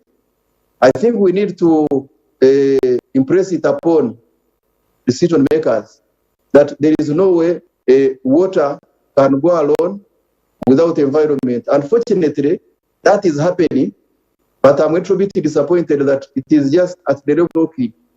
It has not gone to the real level of putting actions in place. But once we do that, then we shall have a holistic approach to promote water and sanitation as part of the strategies for achieving holistic economic development of the country. All right, thank you very much, Dr. Engineer Silva. Thank you so much for joining us. I love that this is what COVID-19 brought us, that what was the future is actually with us. You're able to have a discussion with someone even when they are aware. Dr. Querido, I'll come to you with your key takeaways from this year's Water Week and also recommendations that you feel you haven't touched. Thank you. I think for me, it's clear that water and environment have a reciprocal relationships. Therefore, too often, because they have a reciprocal relationship, they can act as a risk multiplier. So as we promote the sustained development of Uganda, let's look at this reciprocal relationship and continue to push for a sustainable, efficient, but also equitable water management, the one that really contributes to a healthy environment, but also continues to push for peace and stability and the prosperity of this nation. One key recommendation is that we continue to advocate for the resources that is needed for sectors to develop. All right. As FAO, we'll continue to be a reliable strategic partner in this journey. All right, thank you very much, Mr. Query, and of course to all our panelists. Thank you for the engagement that we have had to the audience. But about this time, I will request that we will all stand up because in just a minute, we will be having our guest of honor, who is the first Deputy Prime Minister and also Minister for East African Affairs, Honorable Rebecca Litwalaka, arriving. Let us stand and honor our guest of honor as she comes in. And I will as well dismiss the panel.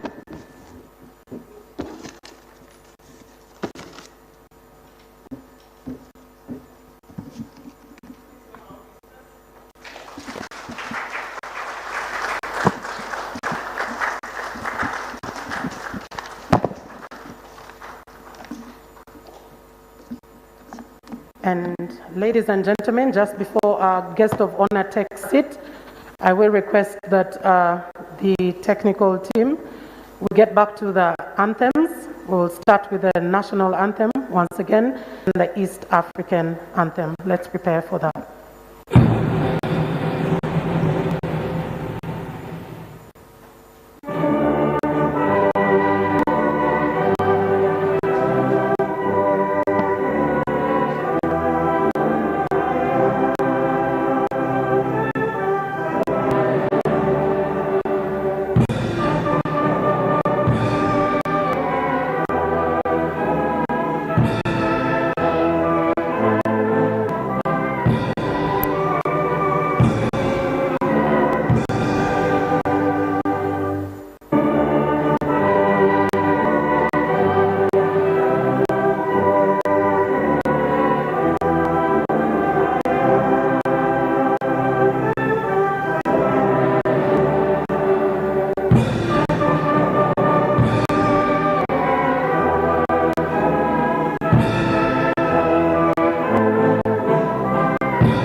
All right, thank you very much. You may now take it and allow me disperse my panel of lead.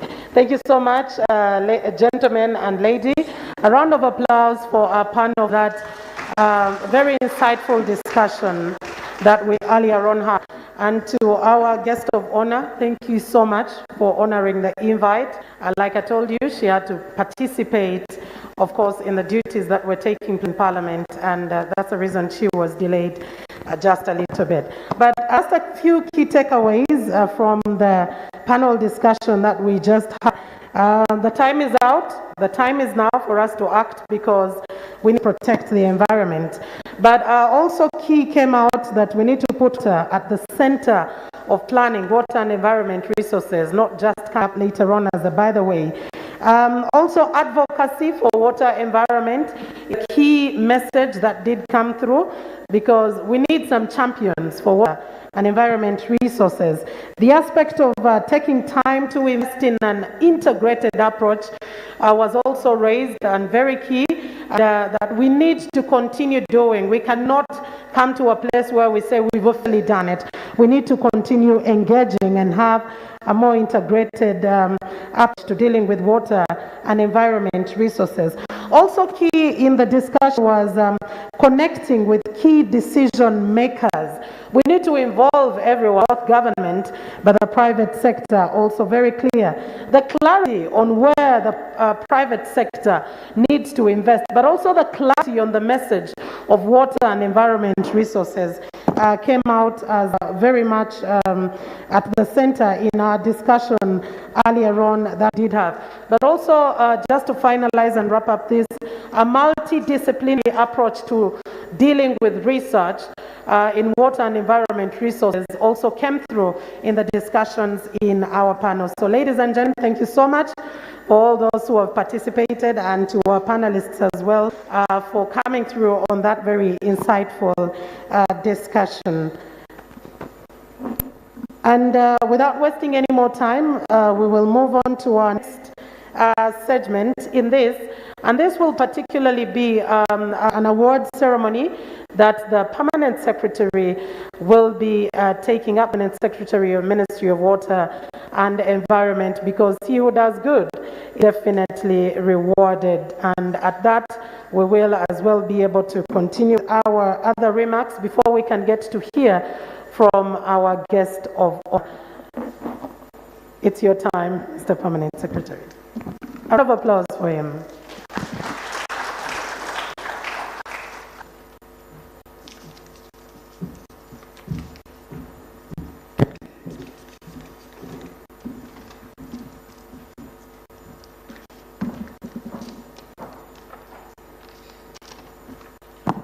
The Right Honorable First Deputy Prime Minister, the Minister of State for Environment, distinguished ladies and gentlemen in your various capacities. I'm going to perform a short function, and there were these, when I call your name, you come and stand here, and you will be receiving your awards from our guests of honor.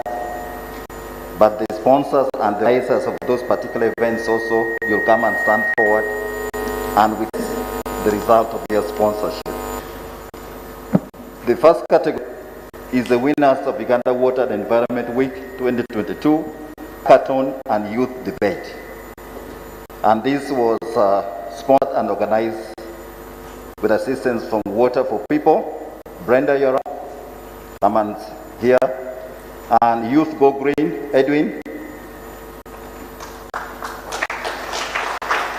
The first runners-up for the Hackathon Award, that is the Achievers Group, Chambogo University.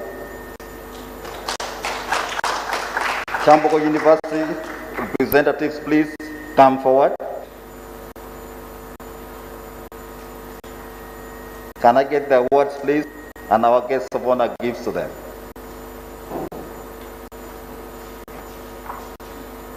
Chambogo University. Yes, first runners up.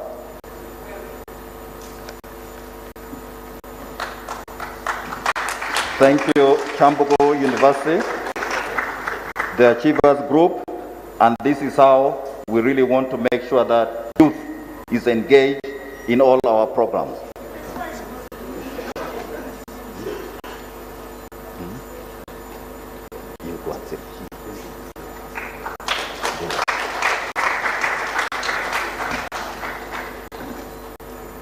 Thank you, Uganda University, and continue promoting water and environment to all your peers.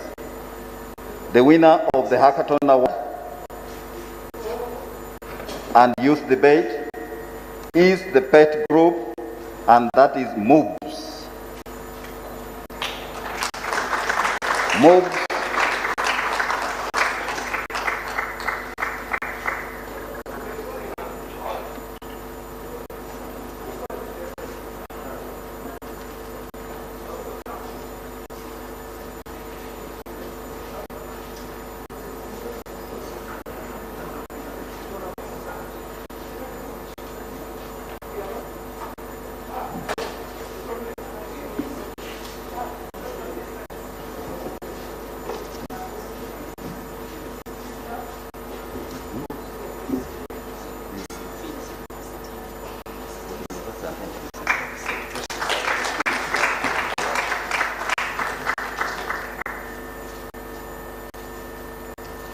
Thank you.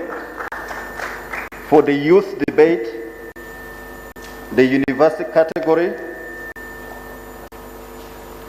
that is Finns Medical University, that emerged as the winner. Finns, please come forward.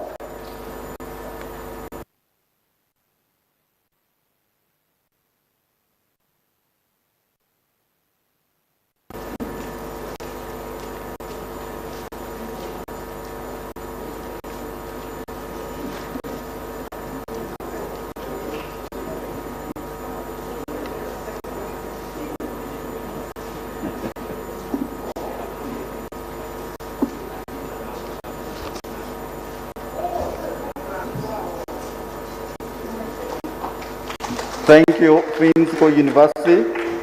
The secondary school category, the winner is St. Gracious Secondary School. Please come up, St. Gracious.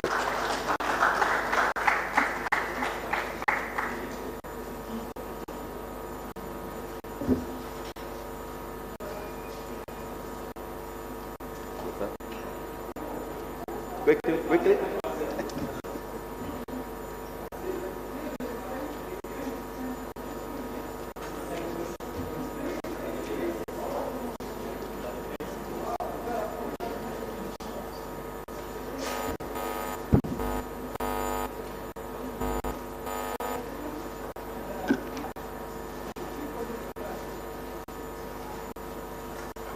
Thank you so much, St. Gracious Secondary School, for emerging the best in secondary category.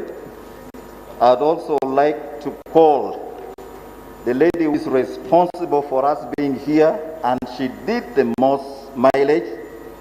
She is the coordinator of the Water Resources Institute. Hands for Gwendolyn Soburunji. Gwendolyn, thank you so much. We would be nowhere without you. Come forward, Gwendolyn.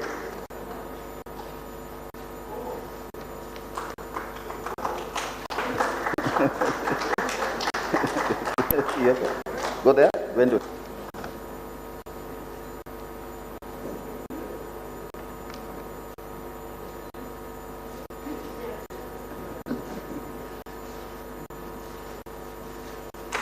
She was ably supervised effectively by Dr. Kalis Tindebugaya, the Commissioner, Water Regulation and Permitting.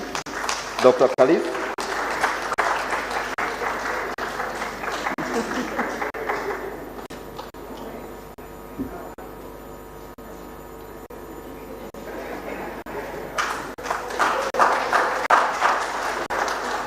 And then the overall coordinator, Dr. Florence Grace Sadong. Thank you for excellent work done.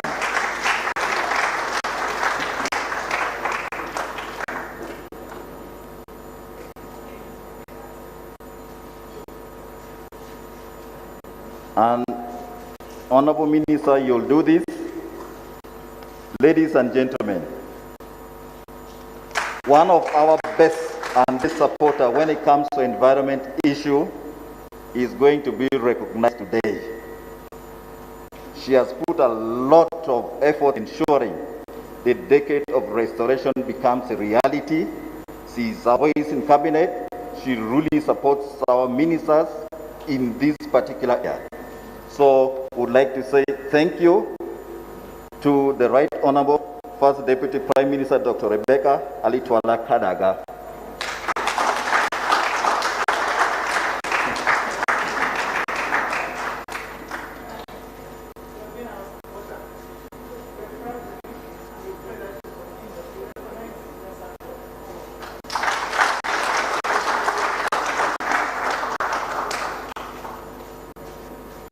We have the training manual for SDG 6. Dr. Kalisit.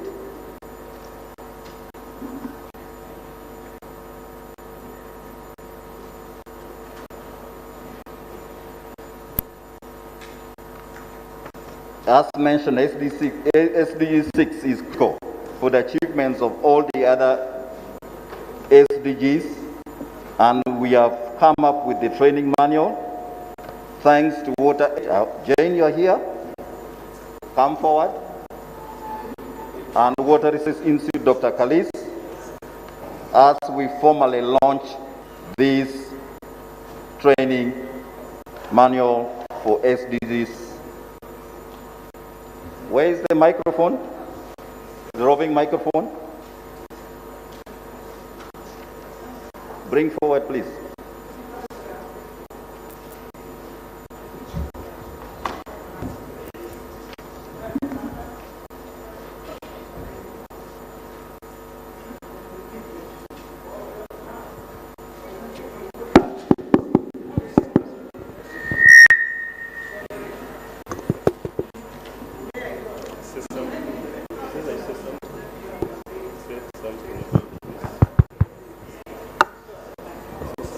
Okay, thank you very much.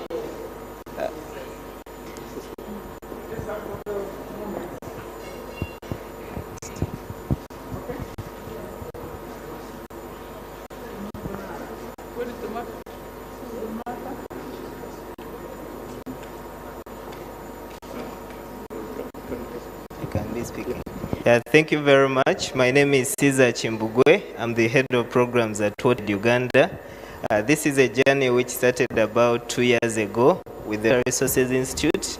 The aim of the SDG more than ever to accompany the sector and the country in all the multitude of activities that are ongoing.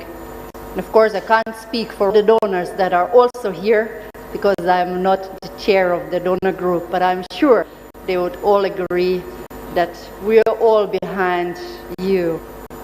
In terms of financial contribution, and here again for the European Union and its members, have been hundreds of millions of euros been injected into the sector over the past decades. And when I tried to dig out figures for 2019, for which the last official figures came out from the OECD DAC system, I can see 50 million euros came in from the European Union institution, its member states, and of course much more from all the donors. And I can see, of course, here the UK colleague whom was back then when this figure was still there, also still there. But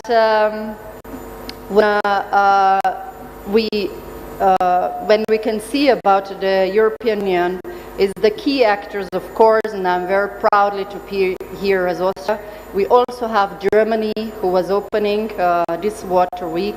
We also France and the EU institutions, and many other EU member states are also contributing to the development of the sector in many ways. And as has already been mentioned, we can see that there will be definitely a peak in additional funding coming in just because of the COP26 that had been mentioned before. In this way, it is important that there is accountability in the sector which will be key to keep up this robust funding that is much needed. Please allow me to stress that Austria fully subscribes to the National Development Plan 3 of Uganda and all the specific sector policies, which I can't even mention all of them, but just to say, dear to our heart is certainly the water policy, the O&M framework, and the gender strategy, amongst the many others that are existing and that lead our intentions. The sector has certainly gained global importance due to climate change, and for us, Austria and Austria Development Cooperation, the wash sector is not only a priority for Uganda, but for us, preserving the environment is actually amongst our top 3 global goals that we strive to achieve jointly with our partners. This is why the Austrian Development Cooperation in Uganda is keen on natural resource management, protection, forest resource management, wetland restoration, and the others. We are currently funding the implementation of various projects in the sector, and our cooperation has been massively increasing once more in the past years, and we are currently at a portfolio of up to 9 million euros. I'm very proud that actually many of the partners that we are directly supporting are amongst the organizers and partners of this 5th Uganda Water and Environment Weeks. And I can just mention, and they have been, many of them have here on the panel, like UNDP Uganda, IOCN, GZ, but we also support Makerere University, CARE, CANET, and others. We have also very good relationships and support to Jane Goodall, SNV, UWASNET, and the Ugandan Red Cross, which actually is also contributing a lot to the sustainable delivery of sanitation services in Uganda, notably in and around Kampala, as well as the refugee settlements. Ladies and gentlemen, distinguished guests of honor, and dear friend, the Minister of State for Environment, Uganda is also facing challenges that is putting stress on the sector and on its resources, like the population increase, the boost sometimes in economic activities, the high level of industrialization, and the need to have land. This exposes this most beautiful country and its very attractive features, as we heard before, with our forests. We want to preserve them, and we want to be back, even after our assignment is back, to wander through them and see the amazing crane that you have as the sole country on this world. Therefore, we are nevertheless encouraged by all the steps and commitments taken by the Ministry of Water and Environment, including the most outstanding, I have to say, Minister of State for Environment, that is Mama Mura, and it is the Honorable Beatrice Aniwar, and who is always side by side on all the environmental protections agendas that there are. Austria applauds the government of Uganda for all its effort in increasing forest coverage and also the coverage of wetlands, and strong action towards fighting climate change taken in recent years. I particularly want to highlight the achievement of the development of the 10-year plan of action for sustainable management of environment and natural resources in Uganda, finalized last year, and we had the privilege to be involved in the development of this plan. However, more efforts are needed to stop the destruction of some of the most beautiful forests that you have, just to mention Bugoma as one of them. But therefore, my humble appeal is to all the relevant stakeholders in Uganda to strike a right balance between environmental protection and economic developments, because we know we can't eat oil, we have to breathe air, and we have to drink clean water. We want therefore to appeal to strike the right balance, but also appeal to preserve the most beautiful, shining pearl of Africa that you are. Ladies and gentlemen, after this most successful 5th Water and Environment Week, where we have seen all key stakeholders agreeing on a clear way forward, I want to also stress that Austria, and I'm sure I can speak for so many other donors, will remain side by side to the Ministry of Water and Environment, who has demonstrated clear leadership to continuously provide clean water, safe sanitation, and environmental preservation in this pearl. Thank you so much for your attention.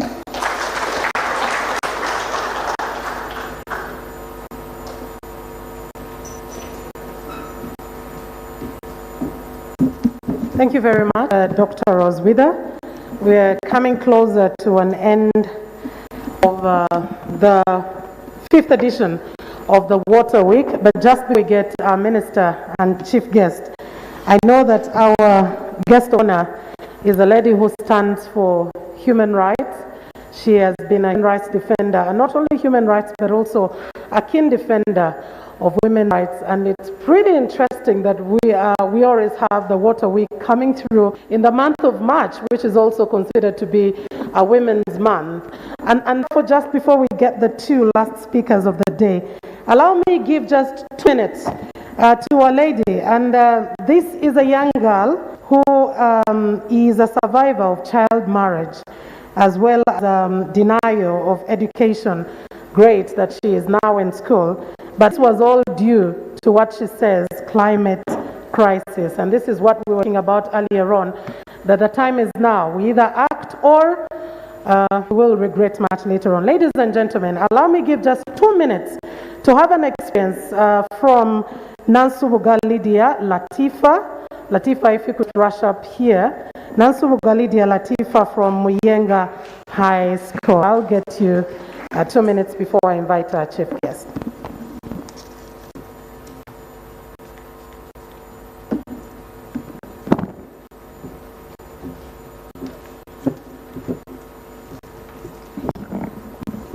Thank you so much to our kind audience, our beloved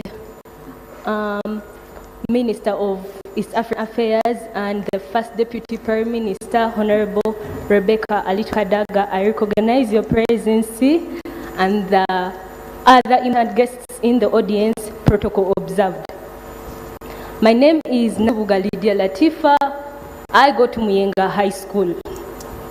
In 2013, I was nearly married off, coming from a family of 5 children where I happened to be the only girl and the last born, and from a Muslim family.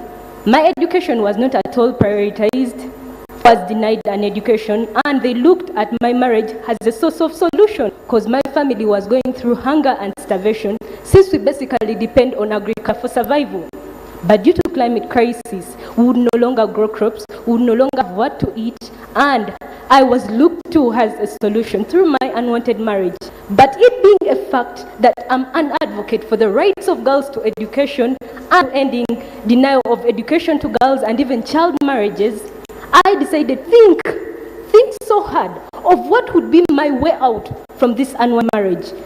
It being a fact that I had it at the back of my mind, that I am the voiceless. I am looked to as a solution and hope to the people who have no hope. I had to fight for my right to education. So I looked at what was causing climate crisis, and that was pollution. Pollution basically because of plastic pollution. I decided to create a solution, and that was through climate smart and farming. So I started growing food in the very plastic materials that found littering our natural environment and sometimes are found in our water sources. So apparently, through growing crops and even food in these plastics that are polluting our natural environment, I have been able to provide my family with food and even attain an education. And from this, I've been able to escape my unwanted marriage and an education as a girl child. Because I believe in leading as an example. So I attained an education. Yes, I have a tomato selling business at my home on which my family depends on and me too.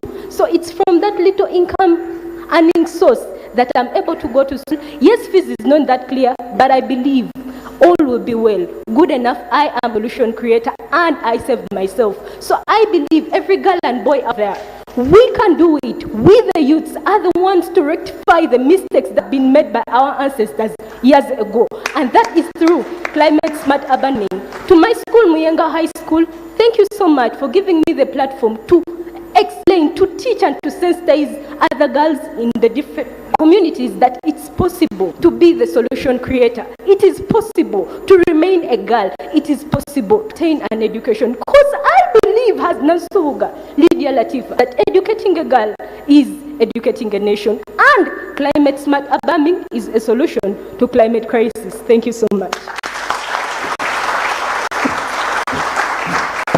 I think a bigger round of applause for Suruga. Finding a solution, finding a way where there is no way. It's only God who actually does that, but He also gives us the wisdom to be able to do that. And I'll be inviting our next speaker, who will invite our guest of honor. I always call our guest of honor the Lady of First, and it is not any surprise that she's the first Deputy Prime Minister of Uganda. She was the first woman to open up a law firm in Uganda, first woman to also be the Speaker of Uganda in that history. And she has actually inspired a number of women. And I'm speaking this because, like I said, it's March, it's a Women's Month, so we brag about being in the Women's Month. And allow me to invite the next speaker, who will invite our guest of honor, who's been an inspiration to not only women but also the nation at large. Ladies and gentlemen, invite with me State Minister for Environment, Honorable Beatrice Anyoa, who will later on invite our guest of honor. A round of applause as we welcome her.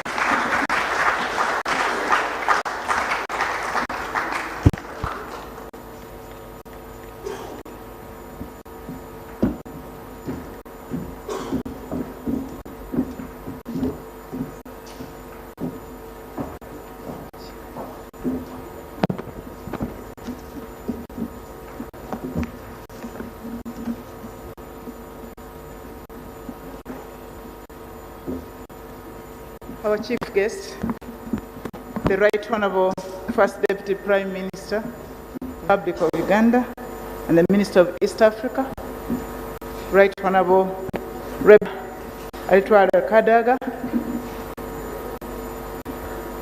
our members, Minister of State, my colleague, she's doing well. I'm standing in for the Senior Minister. The Honourables of Parliament, if at all you are present here, Your Excellency, I can see my good friend, Austria, Dr. Rosberg. I'm always excited. The Deputy High Commissioner Alex, I can see you and recognize you there. My friend, also from FAWA, Dr. Antonio, and all other excellencies. I can see my sister, the Environment Minister from Uganda Kingdom, Wechitiwa, Mama Sanyukide, the religious leaders, my peers, and the staff of Ministry of Water and Environment, the youth gathered here, our development partners, ladies and gentlemen of protocol observed. I just want you once more join me to thank Nansubuga, the young lady.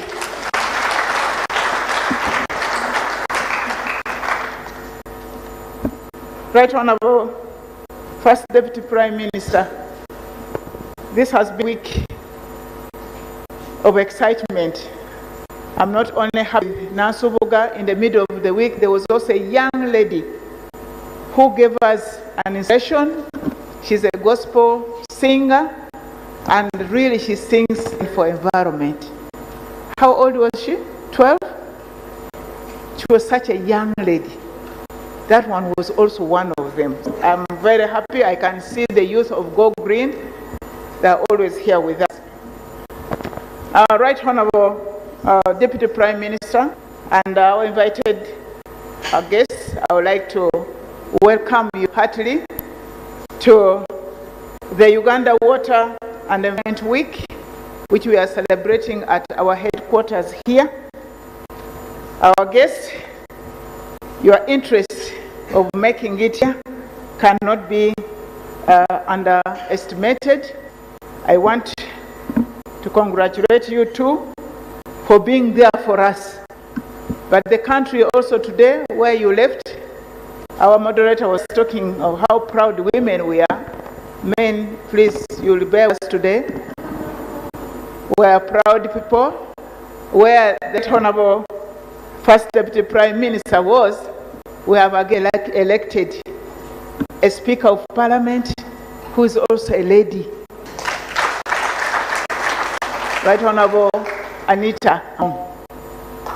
So, as a country, at least that one is out, and we are proud. Our chief guest, the theme we have for today, for the whole week we have been celebrating, is water and environment for peace and sustainable socio-economic transformation of Uganda. And this has been running from last Sunday. We were blessed that it was opened up by none other than Her Excellency, the Vice President of the Republic of Uganda, retired Major Jessica Alupo. In the middle of the week, we were also blessed by the Minister of Finance, who came and joined us here, and we are happy to have you come to close this Water and Environment Week. We have had participation from various people. I've not maybe had the time to be run through them. We had those even who walked up to Lira, sending the messages. We have had discussions. We had academians who have been here really discussing the issue of water and environment in this week, in the perspective of how we move forward. We had even speakers who came from outside the country. We had a professor all the way from Israel, where we shared what to do, how they do it, and how best we can do. And therefore, the week has been busy for us. I want to thank the staff of my ministry who have made it possible to sustain the activity in the whole week. I thank our sponsors who have made it also possible to hold this Water and Climate Week. Our guest of honor, ladies and gentlemen, the week's event clearly demonstrated that water and environment as an absolute necessity for people, planet, and prosperity are the very core of peace and sustainable socio-economic development. For instance, the whole week we have been able to note that if you see the army defend the country so seriously, it is that we need peace. But we have realized that it is not only guns that can sustain peace. Water can be another source of security, and it can be another solution to sustainable peace. We have seen this happen, your guest of honor, where people over water, from the smallest unit of society to the big society. If there's no water in the house, there's just a jerrycan, you would just have to ration who to use what. But a bigger picture, Uganda, we share water bodies with our neighbors, different countries, and if it is not enough for them, all of us, we can easily go to war. There are countries which are on standby to see if you tamper with a source of water, which is a source of life, they are ready to fight. So this has been amplified during the week by the presenters and the discussants. Therefore, we must keep our sources of water and protect it vigorously so that to create peace for sustainable development. Our guests of honor, as we look forward, have this happen. There are challenges which has been raised to our previous guests of honor. As a ministry, we are doing everything to have water available for everybody, to have environment protected as a source, as a granary for water. But we have challenges. Right Honorable the Prime Minister. Our budget, as you are aware, has greatly been reduced, but the expectation of conserving our environment, of protecting the water sources is enormous.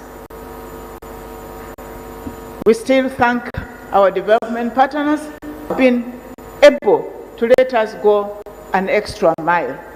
And you, Right Honorable Deputy Prime Minister, remember when you were still the Speaker of Parliament, you enabled us. You enabled us even have a budget for tree planting for the refugees, which was actually approved through Parliament Uganda. But as you are high up there, Right Honorable Deputy Prime Minister, we are still very optimistic that you can still continue standing with us as a ministry and we get these necessary funds so that don't cause war. We don't cause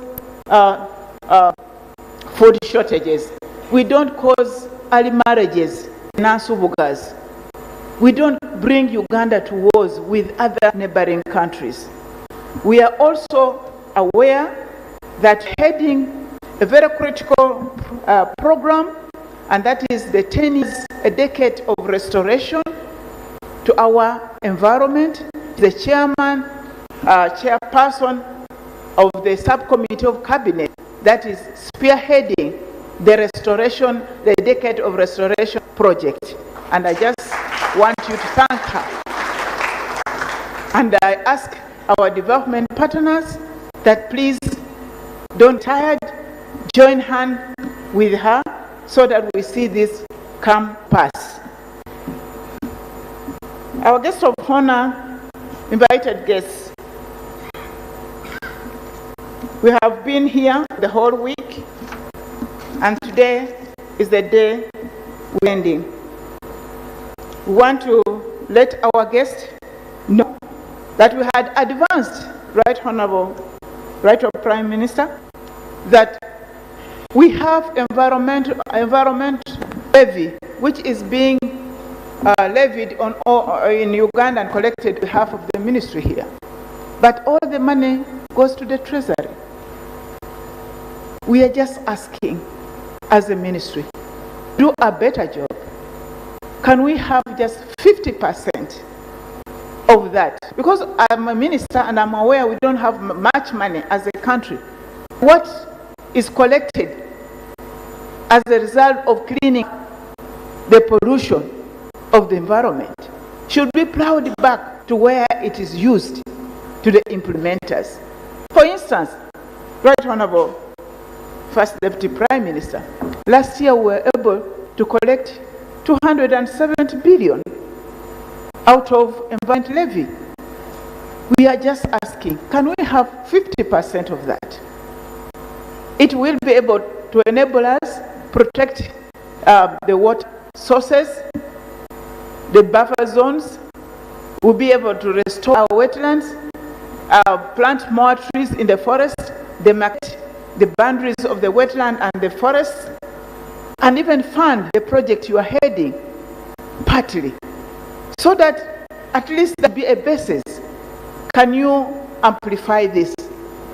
as lobby in the parliament. You have come here, please, this is this we are sending to our own government that we need. You can take only 50%. It's just being modest. It's just being modest. Ma'am, I believe that on that day when it comes in parliament, you will stand by my side, and we get this 50% to this ministry. I have a very competent team, which is king around the corner, without enough resources. It will be wrong to say that National Water, Ministry of Water, you are not doing enough. When it's happened out there, I get phone calls. Our people don't understand we go through, the challenges we go through. The expectation is so high. People don't want to see the environment being degraded. People really building in the wetlands, cutting down trees, alternative sources of livelihood. We need it for our people. But we are not understood. Can you imagine if ministry was doing nothing? Nothing. Would we have anything to talk about an existing forest? We are aware my sister is not happy and I'm not happy. Nobody is happy with Ma and other forests. We want to do everything to protect. We don't have even enough enforcement team. Our guest, you are aware, even from Parliament, we raised this before you when you are still a speaker. We have only 183 police officers to run around the country, to reinforce, to excel. People who don't have a heart for tomorrow, for the Nansubugas. They want to finish everything today. 183. It's not enough. If we get some of the 50% we are asking, we shall be able to recruit more, and probably our own guards, whom we have control over, to go around the whole country to guard our existing natural resources. It is even a pity, fellow countrymen, that your own members of parliament can come to the floor of parliament, ask government to degazette the existing forest. Cities, we have created them, and people don't understand that cities are beautiful, they are healthy when they have a forest cover to absorb the excess emissions. But when there's a city created, town is created, the remaining green must be destroyed and houses built. Can we sensitize people?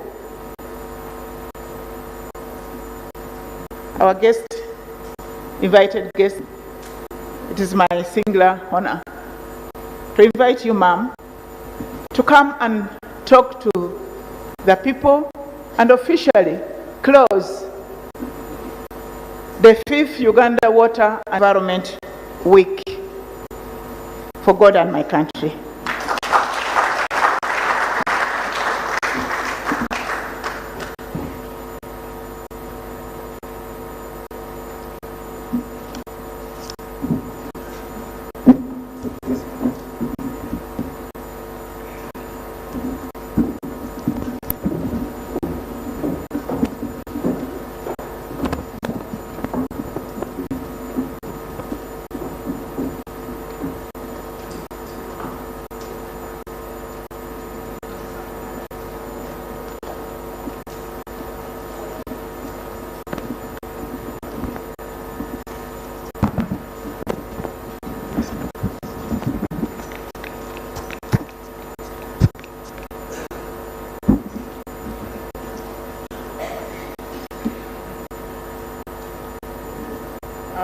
Good evening, and thank you, Honourable Minister,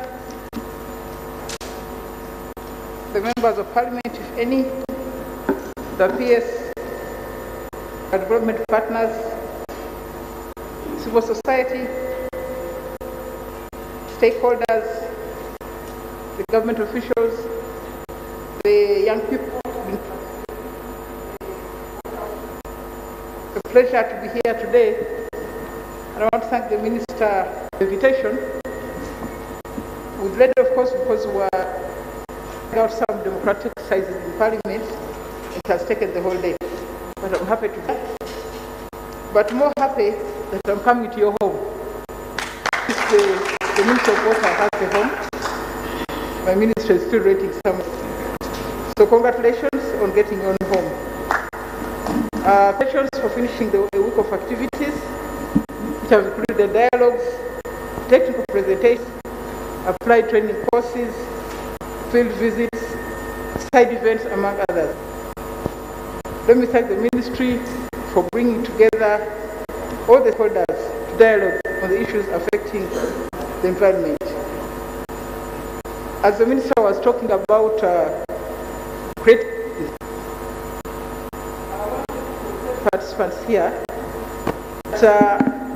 if you go to the United States of America and land during the day, if you see a green city, it's supposed to environment. If you are in and you see green, you know this is a green city. You can't say that. Say that about Nairobi.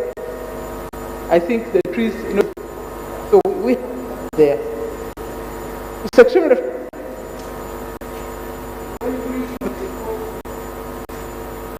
country, so many lakes, so many streams,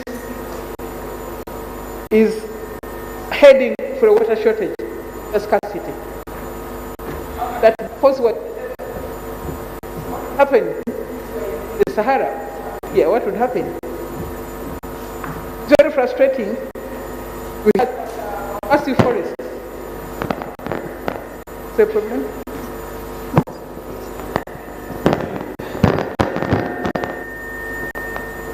It's very frustrating to hear that our massive forests have gone, and now we are almost at 20% and going. When I was young, we would travel from Jinja to Kampala, and when you reach Mabira, it was actually cold. It was cold. You don't feel that anymore. Now, just like any other forest, it was unique. So there's much that we need to do. When you hear that the wetlands have been so degraded, the ecosystems are no longer there, it is very, very worrying. When you hear that there are children who are still walking 10 kilometers to collect water, especially this, it's an issue of security. If you are to drive in one of our villages at about 7 p.m. to see the Americans at one water point, maybe 100 jerrycans, the children who are there without their parents. So they engage in it as they are waiting for the water. The games, they graduate into something else. Before long, they are pregnant. So it's really, for us, the water issue is the water of security. Very, very important that water is available for our communities, for our productivity. The COVID pandemic has been exacerbated and environmental degradation. The mass fuel for cooking, etc., have increased the damage to the environment. There are so many houses coming up, planned and unplanned. They spring up. In the morning, you find houses are built. One is facing this way, the other facing the other side. So we need also to plan how we are urbanizing and what services are available in the urban areas. As you have been informed, I'm the chair of the Cabinet Subcommittee on the Restoration of the Environment. We have meticulously developed a program over 10 years.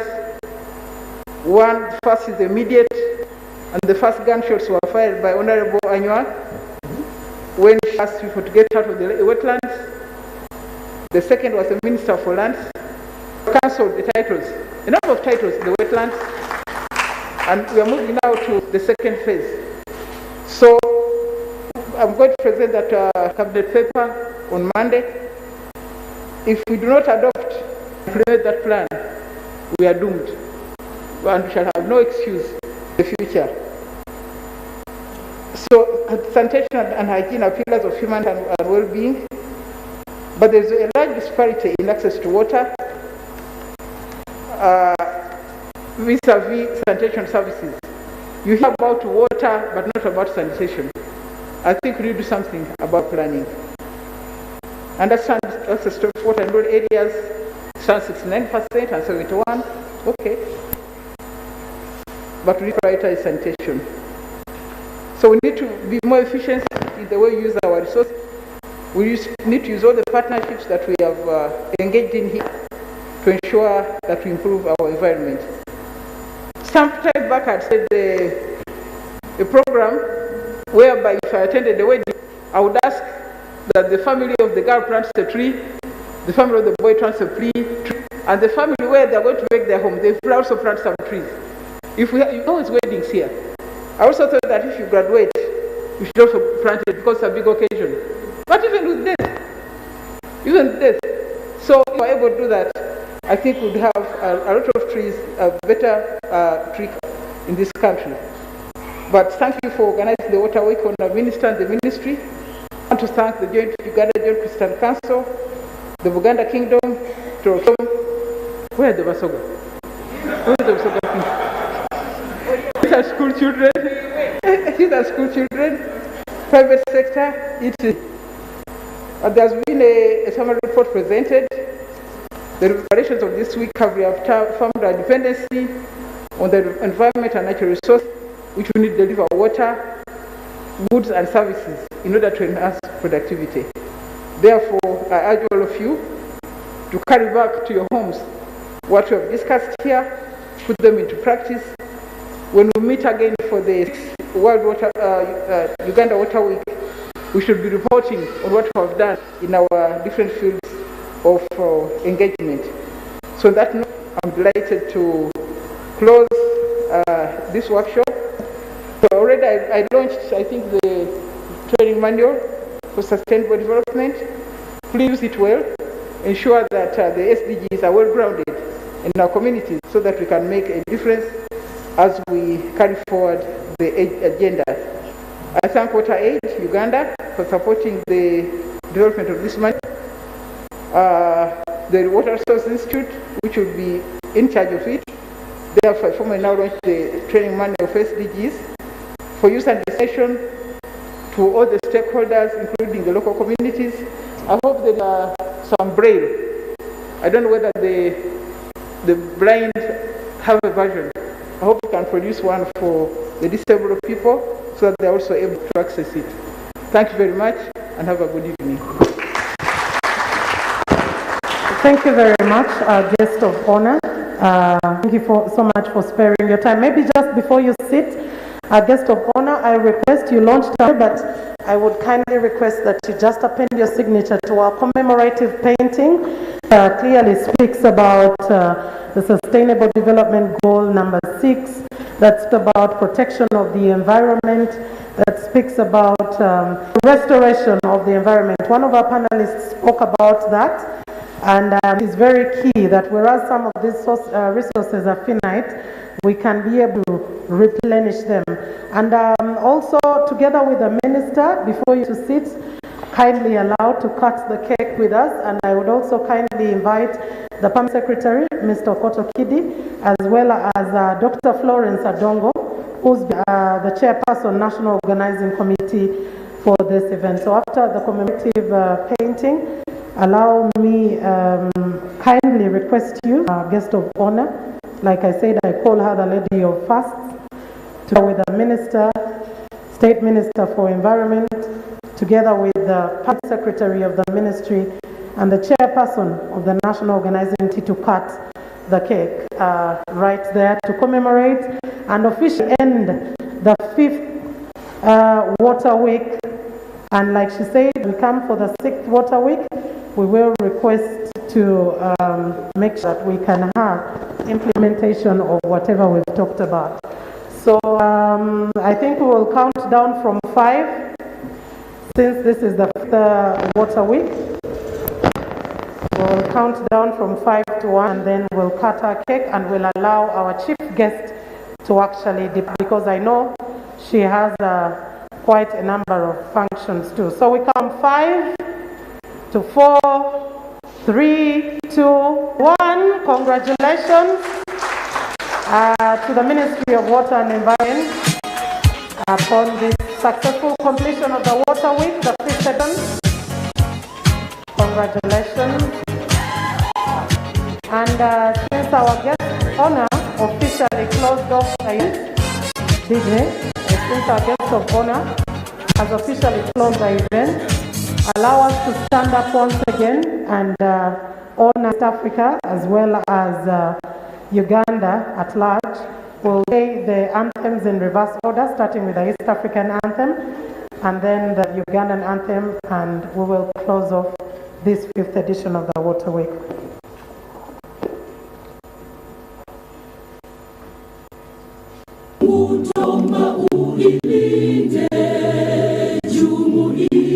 Afrika Mashariki, tuwezeshe uishi kwa amani, tutimize malengo yetu.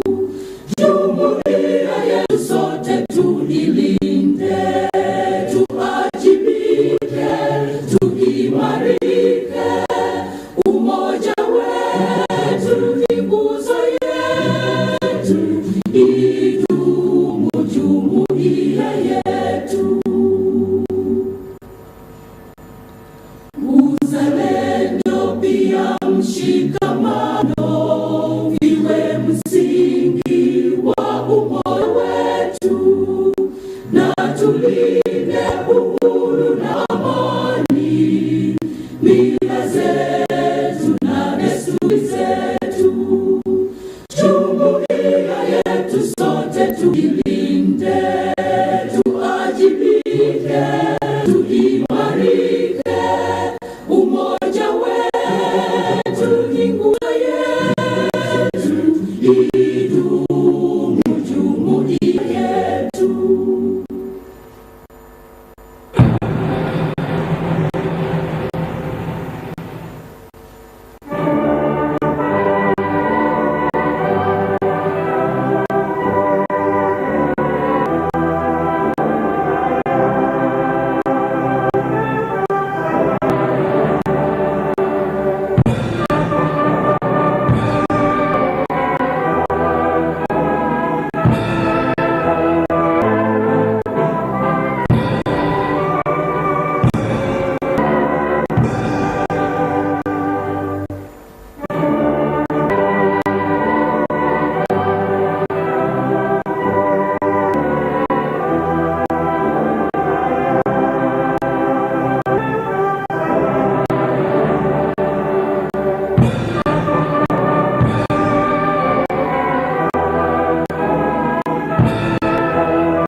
Thank you very much, ladies and gentlemen. We will allow our guest honor to take her leave because of a number of engagements and commitments that she has. Thank you very much, Right Honorable, for sparing time to be with us. Thank you so much for joining us for the closure of the 5th Uganda Water Week. As we seek to respect and pay attention to water and environment resources, keep at the development of Uganda. Ladies and gentlemen, please do not leave. Let's engage. Let's continue in networking, and we have refreshments right at the back. Thank you very much to the National Organizing Committee that was chaired by Dr. Florence Grace Adongo. A round of applause to the committee that made sure this comes to pass. Thank you to Dr. Calestine Mugaya, who was the chairperson of the technical committee. Dr. Calestine, any communication you would like to pass on?